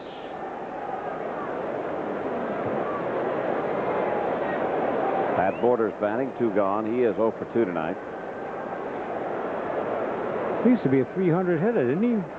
Not too long ago. Had some great years with Toronto. Yeah. Was traded to Chicago from California. Talk about California. Marcel Latchman aspiring today. What So a shame. if your name is Latchman in baseball today, you better be prepared. You're gone. That's a shame. Yeah. Rene Latchman from Miami Marlins was let go. He was the first manager fired, and his brother the second. That's got to be the first time, right? Oh, absolutely. Absolutely. And old John McNamara's in the right spot at the right time. He fought. Mac? It's He is great. there, He's a isn't great he? guy. You know, when you need somebody. I think he was a roving catching instructor in that organization. Is that and right? Now he finds himself as the interim manager. Uh-huh. Just missing inside, so it's 2-2 to Borders. Yeah, Johnny Mac. California will be coming to Yankee Stadium. We'll get a chance to see Johnny Mac and the Angels. Jim Abbott. Jim Abbott's really been struggling. Catches him on the inside corner as he strikes out Borders. So Rogers has struck out 2 of 3 here in the 7th inning. We go to the bottom of the 7th, and the Yankees in total command, 9 runs. Fans, the weather's not the only thing heating up these days. Tune in Thursday at 7:30 when the Jets' Hugh Douglas, AFC's Defensive Rookie of the Year, sets his sights on another award-winning season as the Jets take on the Philadelphia Eagles. Be there for the kickoff Thursday night at 7:30 right here on the WB Channel 11. And Talk about football. Here's Cecil Fielder leading off for the Yankees. And another base hit, number 13 for the Yankees tonight. And the first for Cecil Fielder. He could play any position he wanted. I was talking about football. 250 pounds. And that's a lot of muscle. Yep. You go down there and grab a hold of him. I mean, he doesn't have a whole lot of other stuff on him. It's muscle. All right, now that's Assures. Darryl Strawberry. Will bat this inning, right? Well, maybe. Oh, it could be a double play. Yeah, Martinez, who is 0 for 2 with a run scored. Strike 1 to Martinez. He must be the only Yankee without a base hit, right? Or am I wrong again? Now there's a couple. Oh, you are? Okay. Foul back on a play. Well, let me see your scorecard. I think. No, let me read yours. Let me look You don't at it. You don't want to look at my scorecard, Merce. Well, I want to make sure that I can only tell by looking at your scorecard. Give me that napkin there. What's that WW mean? Foul back. I got a lot of them on tonight. I wasn't watching. That Strawberry shook me up. Yeah, a lot of WWs on your scorecard. Yeah. Listen, that. I'm not in order. I'm saying there's Strawberry. Boy, you can't wait to get up there. I can't blame him. Yeah, what are you going to say? Well, I was going to say about the Jets' #1 pick in the draft had just signed. Keyshawn Johnson. And He signed tonight. I had been listening to the coach, Rich Kotite, was on the Fan today. He had a little argument with Francesa? No, not what was before Francesa. It was Salzburg and the schmoozer and the sweater. Summers? Yes, Summers. He asked a question, and boy, Kotite really got upset. Another pitch foul backing out of play. But anyway, he was talking about Keyshawn Johnson. Well, we can't worry about him. He says, we got a team and we're focused now, and we got a good team. And if he doesn't sign, well, that's it. He doesn't sign. Well, he's signed now, so you can start worrying about him. Your worries have just started, Coach. 1 ball, 2 strike count to Martinez. Nobody out. Yankees here in the bottom of the 7th inning. That's outside. Ball 2, 2-2. Oh, this could spell trouble for those guys in the American League East. Way high and outside. Now it's 3-2. The Yankees are going to play 16 of their next 19 games here at Yankee Stadium, I think it is. And you know what kind of home record they have, and they have a 10-game lead going into tonight's game. Baltimore is leading Milwaukee 9-0 in the 4th inning. Wow. Got in on him just a hair, moving over his Mouton. Deep to right center, so Martinez is gone. Fielder will move back to first base. And that'll bring up Bernie Williams. And on deck is Darryl Strawberry. There's the straw man. He has 3 home runs in a row tonight so far. 2 solo shots, and in the 5th inning, a 2-run shot. And no doubters off the bat of Darryl Strawberry. As soon as they were, you get the sound of that. Bernie had a triple in the 5th inning that drove in 2 runs. Jeff Darwin on the mound for the White Sox. Kevin Taffety started. Gave way to Darwin in the 6th inning. 9-1, the Yankees lead it on 13 hits. Very seldom see Taffety lit up like that, you know, with his stuff. And the Yankees didn't even get into New York until about 5 o'clock this morning as they flew in after their game in Kansas City. And Texas the same way. I mean, I'd rather Chicago came from Texas. But that's baseball. Yes, it is. And who would have thought the Yankees would be this wide awake, huh? I'll tell you what, who would have thought the fans here at Yankee Stadium would be this wide awake? It is an electrifying crowd. Yep. And a good crowd on hand. They're not going to leave until Strawberry has his last at bat. He might get 2 if they keep hitting like this. 2 balls and a strike, 1 away, and Strawberry on deck, looking for that 4th home run in a row.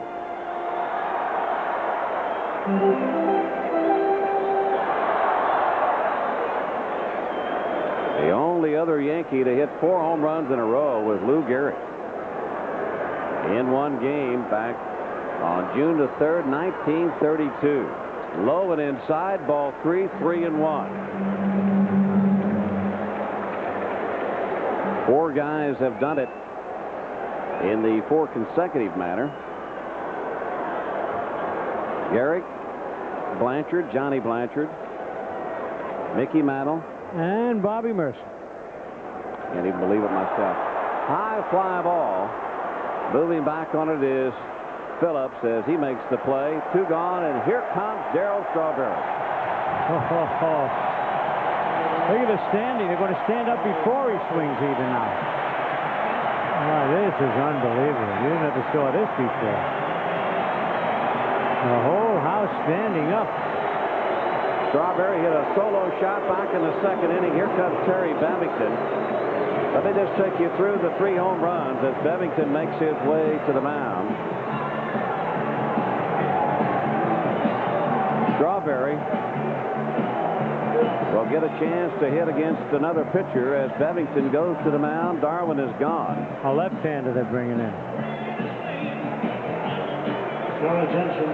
So the 3 home runs have come off of right-handed pitching here for the White Sox, and Bevington has seen enough as he will go to the left-handed pitcher And we will see what happens to Darryl Strawberry and the Yankees when we come back right after these messages.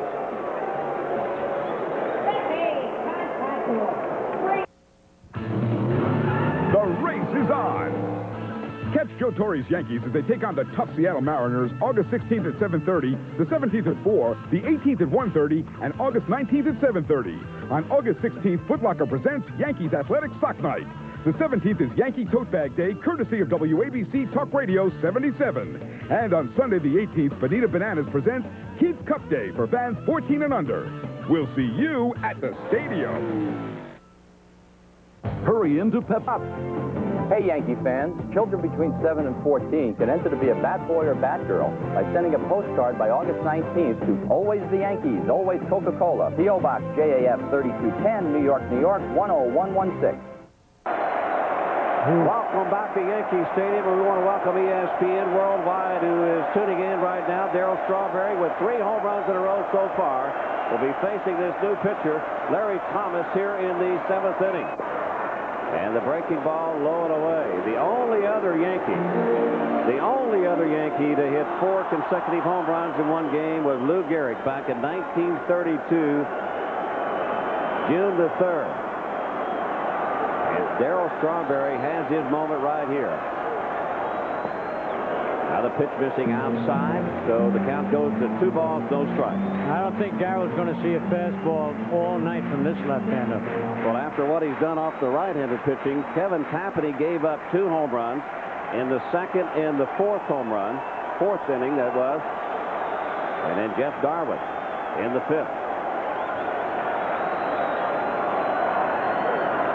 Ooh, he got one. Oh, Good swing, but fouls it back and out of play. He knew he had his pitch there. Ooh. You know, it's one thing, Scooter, when you, like Darryl has been struggling now for about 3 weeks. Right. And has been jumping out at the ball until he hit that first home run in the 2nd inning. He kept his hands back. He's been working with Chris Chambliss on staying on top of the ball. And that's just the one swing that can really break you out of that slump.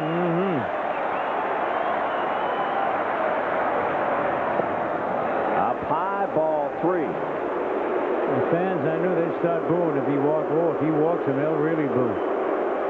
The Yankees lead it 9-1 with a good crowd on hand here at Yankee Stadium. The 3rd pitcher used in this ball game by the White Sox, Larry Thomas, comes in to face Darryl Strawberry. Strawberry wants a little time.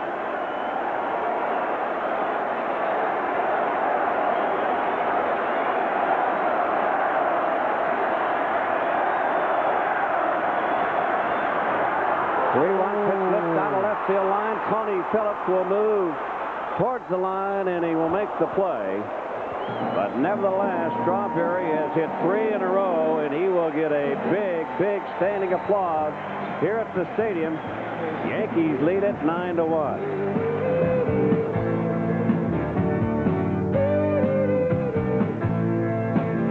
Baseball. Well, time now for the home run leaders, brought to you by Miller Lite. When you've got the great taste of an ice-cold Miller Lite, life is good. Carlton Fisk. And Frank Thomas is breathing right down the neck of Carlton Fisk with Harold Baines. And remember Bill Melton, Ron Kittle, and Minnie Minoso. Gerald Williams will move into left field to replace Darryl Strawberry. Strawberry missed his chance to tie a record, a long-standing record, as he flied out to left field after hitting 3 home runs in a row. He missed his 4th. So after that, Joe Torre replaces Darryl with Gerald Williams in left field. And leading off for the White Sox here in the 8th inning, Mike Cameron, who is 0 for 2.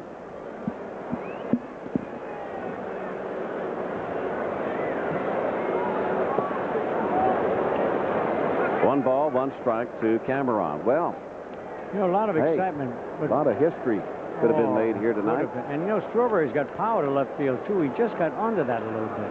That guy was pitching him like it was the last game of the World Series. Yep. Coming on is Boggs, and hey, get out of the way, guys. You know, I'll make the play. You're in my territory. That's embarrassing for Boggs. But the thing is, they catch so many fly balls going out in the outfield. They're as good as the infielders catching. But he nonchalanted that, didn't he? Look at Boggs. He's yelling, I got it, Boggs.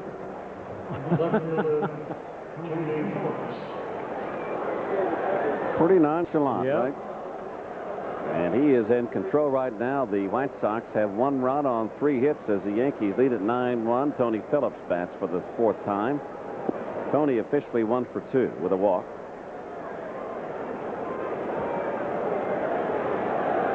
Wherever he's gone, he's had good years. Oh, he's an outstanding player. He's an outstanding all-around player. Yep. And does all the little things for a ball club and plays many, many positions. Yeah. I mean, he's an invaluable player. Yeah, he was some infielder. He played a lot of infield for the Tigers. Tony has been away from the club for about 5 days. His wife had surgery, so he flew home to be with her. Remember, he was almost going to pack it in at the beginning. Well, he went home during spring training and said that he was going to retire. And towards the end, first part of the season, he decided to come back and play. Was encouraged by, I think, his family. He went home to be with them, spend more time with his family.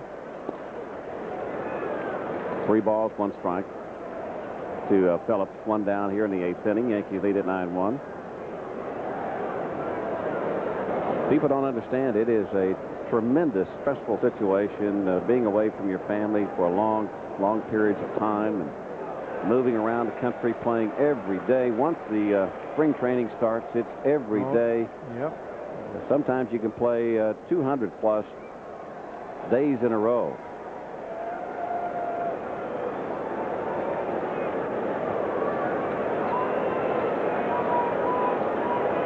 So now the count will be 3-2. Tony didn't like that call, but not much you can do about it at this time. So he gets a 3-2 pitch, and it's down low, so Phillips will be on. That'll bring up Norberto Martin. You know, had a little bit of taste of that. The Atlanta Braves, I think 19 days they had to be on the road because the Olympics were on down in Atlanta. And said their laundry bill was a mess. Their laundry, too, was a mess. I think somebody sent them some underwear. Oh, I think no kidding. the skipper, Bobby Cox, ran out of underwear, so they, like he couldn't send it to the laundry or something, or go buy some more. Now the San Diego Padres are either they're taking off on a long road trip or they're about to because of the convention that's going to be held in San Diego. That happened to That's the Houston. Democratic National Convention, isn't there? Is it Democrats or... Oh, the GOP will be having their national. What do you mean the convention. GOPs? You mean the Republicans? Right. The grand old party. Easy play for O'Neill. You're not going, are you? No, Are you making one of the speeches out there? No. You're not going to be. Don't tell me you're going to be Bob Dole's running mate. He's looking for one. Are you, aren't you? No, I'm not. Do you want to be? No, I don't want to be. No, I don't want to be. Never happened before. Vice President of the United States and also a Hall of Famer. You're a dreamer, Mercer. I sure am. Well, the Big Hurt will bat with 2 outs here in the top of the 8th inning. Have you ever thought, I know you thought a lot about managing. Have you ever thought about politics? No. Yeah. When I thought about it, I just kind of cringed a little bit. Mm-hmm. Oh, you speaking of politics. Jim Bunning got some writing up there in the Hall of Fame. Well, he got on the owners, too, He didn't he? did. He mixed politics with baseball in the Hall of Fame, which he never should have done. And the old Hall of Famers really got all over him. Base hit for Thomas. That'll bring up Mouton. I heard you and Cerrone talking about it. How about Seaver? He got on you a bit? Oh, Tell me about Seaver. We've been wondering, is he in California? Is he in Connecticut? He's here, and he hasn't made the move. He finally got an itemized bill of what it might cost for him to do this, and he says to me, he said, well, no, wait now. It's not as definite as it was a couple of weeks ago. He's not sure what he's going to do now. So forget the winery, right? Not quite. He says he wants his phraseology, I guess it's a word like that. Sounds good. He wanted to use their money. You know, see if he doesn't like to part with the dime either. No ball player does. Because he wants to play with their money and keep what he's got in the bank. So he wants a government grant. Is that what you're talking about? Did you check his hands out as he got cuts and things all over him after growing those flowers? Yes, You know, he loves to grow flowers and has one of the big, what do you call them?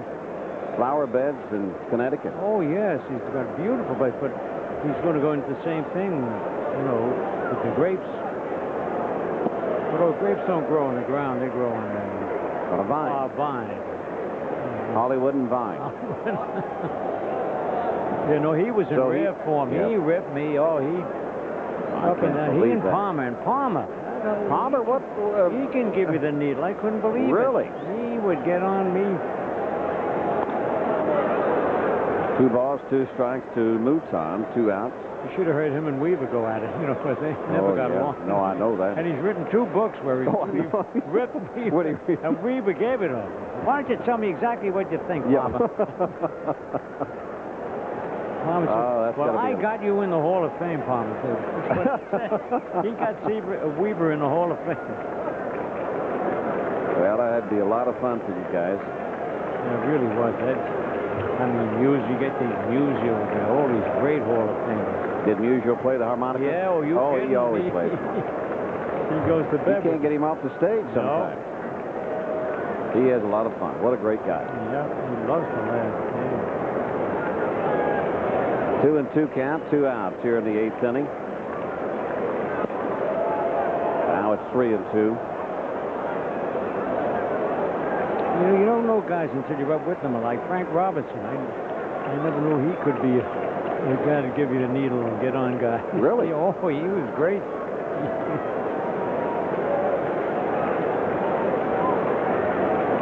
Runners will be off with the 3-2 count. There they go. And hit past Jeter into center field, so Phillips will score. And it's 9-2, the Yankees lead. So Mouton picks up an RBI and a base hit.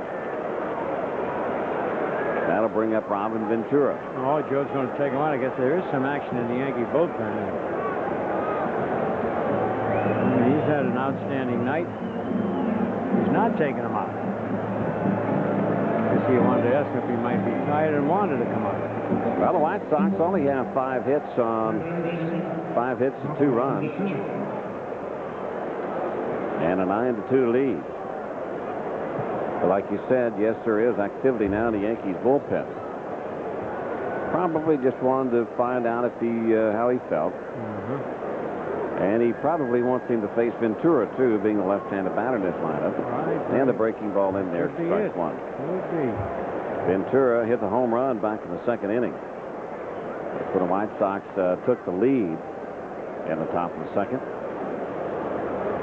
Number 25 for Ventura. You know, Robin Ventura had a 58-game hitting streak in college. Oh, yeah? He played for Oklahoma State. Oh, I thought he was a Southern Cal, but Oklahoma State, huh? Just foul outside the bag at first.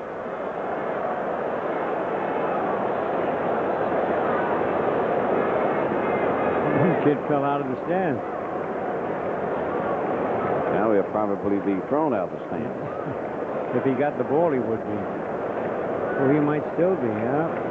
I don't think they're supposed to go on the field. Take a look at the runners. Chopper to Jeter. Nice play by the shortstop as he throws out Ventura. The White Sox come up with 1 here in the 8th inning. We go to the bottom of the 8th. The Yankees lead at 9-2.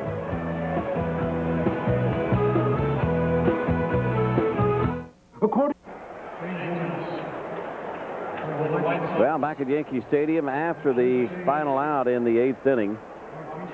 Rogers may be gone now. A lot of congratulations in the Yankee dugout. And maybe not. Rogers has done a nice job. He's given up 2 runs on 5 base hits. There's Mel Stottlemyre, number 34, talking to his pitcher.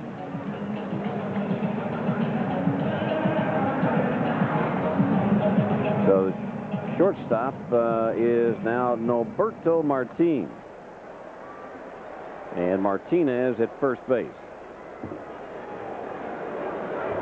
Andy Fox leads off for the Yankees as Andy gets a chance to bat against Larry Thomas, the left-hander, who came in to pitch to Darryl Strawberry.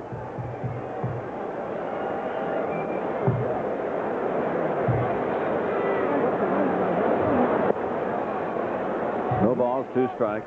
He swings and misses a lot of pitches, and looks like he's got a good cut, too.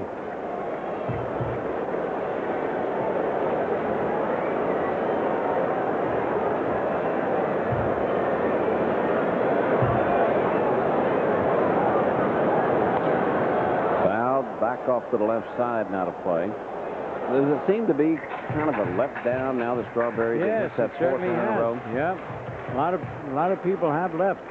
Well, Darryl is out of the game, but he is still on the Yankee bench and is going to obviously stay there to root his team on and nail this victory down.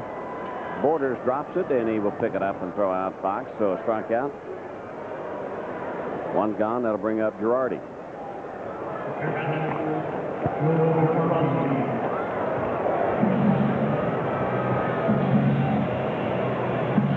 Well, it is a letdown. The guy hits 3 home runs, and the Bros geared up for that 4th one, getting the record books.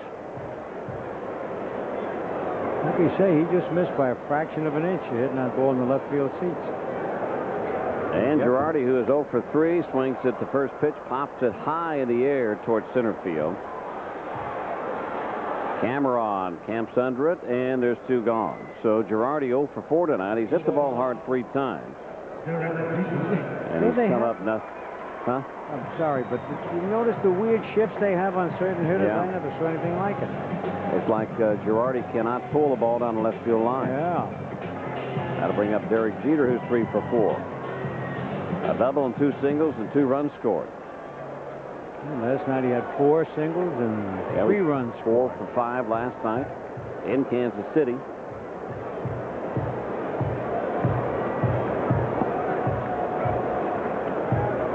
Boy, you've done a fine job with Derek Jeter, Scooter. I'm not kidding you. He's getting better and better each game, isn't he? He really is. Yeah, I think the Yankees are certainly getting something that they didn't. They knew the potential was there. I don't think they thought it would come so fast. No, they didn't want to rush him. They wanted to baby him, but boy, he wanted to play, and he was given the job in spring training. Down the right field line, but it's back in the stands about 3 rows. Well, if we take a look towards tomorrow night, Wednesday, the 2nd game of this 3-game set against Chicago, it'll be Dwight Gooden and Alex Fernandez. That'll be a good game. That'll be brought to you on MSG. And then we come back on Thursday afternoon as David Weathers will make his 2nd shot and start for the Yanks. Seems to be all right. Luis Andujar will be on the mound for the White Sox. We'll have that game right here at 1:05. Now here's the Jeep game summary brought to you by Jeep Eagle. In the 2nd inning, we told you about Ventura's solo home run. In New York 2nd, Strawberry's solo home run. And in New York 3rd, Boggs a home run. Then we skip to the 5th, Bernie Williams, Strawberry, and then Mouton here in the 8th. Derek went around on that pitch inside, so the Yankees are gone here in the 8th inning. The White Sox coming to bat here in the top of the 9th, and the Yankees out in front 9-2.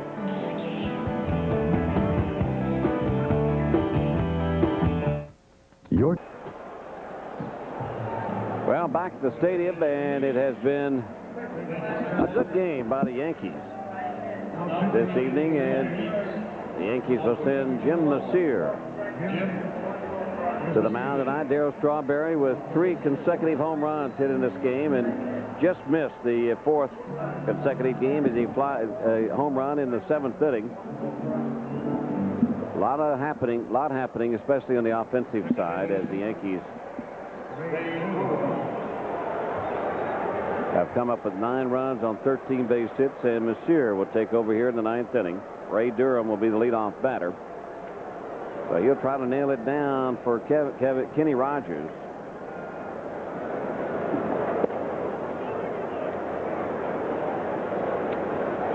Going for win number 9.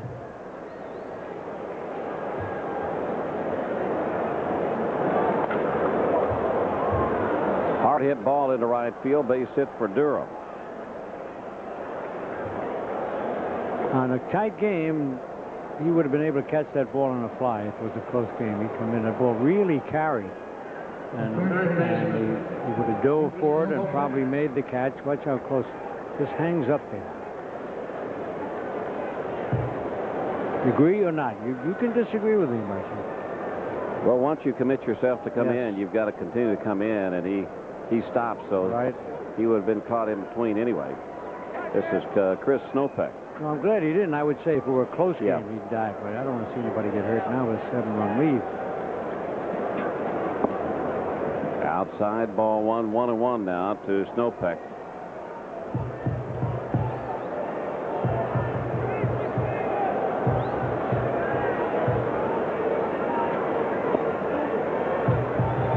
Two balls and a strike. Every once in a while, this Messier has a good fastball he shows, and every once in a while that... Well, he's got a good changeup, a good sinker. Uh-huh. And when he gets hurt, he leaves it out over the plate. You can Yeah. see that now. It's missing down low. He's trying to sneak the ball outside. 3-1 to Snopek.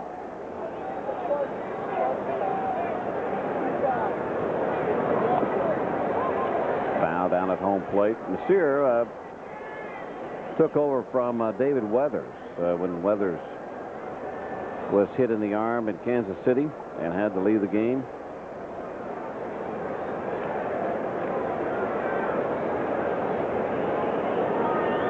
Was that heartbreaker? It wasn't a heartbreaker loss, maybe. When they scored 3 and... Boggs will go to first base to record the first out. All right, New York Yankees baseball has been brought to you by New Miller Beer, the brand new beer from Miller with big flavor that goes down easy. By the new Sunoco MasterCard that can earn you free Sunoco gasoline. Call 1-800-4-SUNOCO to apply. By Toyota, I love what you do for me, Toyota. By McDonald's, the official break of the Olympic Games. And by your Tri-State Jeep and Eagle dealer. There's only one Jeep, and it's only at your Tri-State Jeep and Eagle dealer. I didn't make it, Mercer. Nice I lost job. it. Yeah, you did. You almost did. Almost. Yeah. Bad Borders. Ball 1 to Borders. 1 down, 1 man on here in the 9th inning.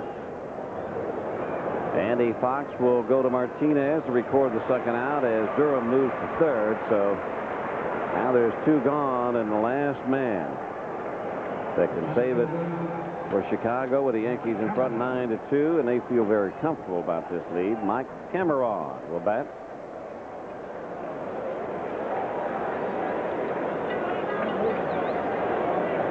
Cameron 0 for 3. And Messier delivers in for a called strike. Well, the Yankees ended up with kind of a decent road trip after what they started out with in Texas. That's right. They won their last 2 games in Kansas City, and even that road trip up, Darryl Strawberry tonight had a big night. 3 consecutive home runs. I don't think they even there. I think it was 4 wins and 5 losses. Was it 4 and 5? Because it was either 4 and 5 or 3 and 4. Check it out. I believe you. I believe everything you say.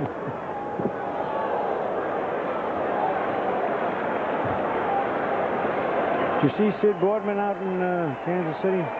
Nobody called me. Oh, he did? He called me looking for you, and I said, well, Scooter won't be here this time, but I had a nice chat with him. Oh, good. He's a good kid. He felt very lonely. Yeah? Yeah, he did. And I didn't invite him to the game either. Whoa. Fans wanted a strikeout.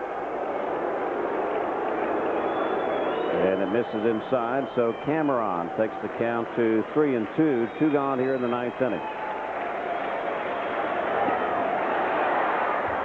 The ball gets away from Girardi. I thought he had fouled an outlet line with Girardi, and Girardi quickly bounced on it and threw Cameron out. So the Yankees start this homestand off with a big win here at Yankee Stadium. As Joe Torre's Yankees is really playing some great baseball, and the offense got started once again as they lashed out 13 base hits on 9 and scored 9 runs, and Darryl Strawberry was responsible for 3 home runs in this game tonight, 3 consecutive home runs, and 4 RBIs. And we'll be back with the rest of the wrap-up right after this.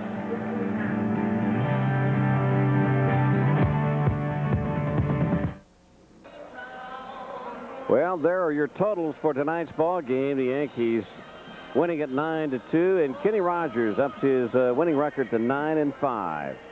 Losing pitcher is Tapani, and he falls to 10-6. Darryl Strawberry, a big night tonight, 3 consecutive home runs as Darryl goes deep off of Tapani, and it is a long, long way. That's it from Yankee Stadium. Be sure to join us for our next Yankee telecast on Thursday at 1 o'clock as the Yankees once again take on the Chicago White Sox. Now stay tuned for news at 10. For the Scooter, Phil Rizzuto, Rick Cerrone, Mike and John, and all of us here at WPIX, I'm Bobby Mercer. Good night. We'll see you on Thursday.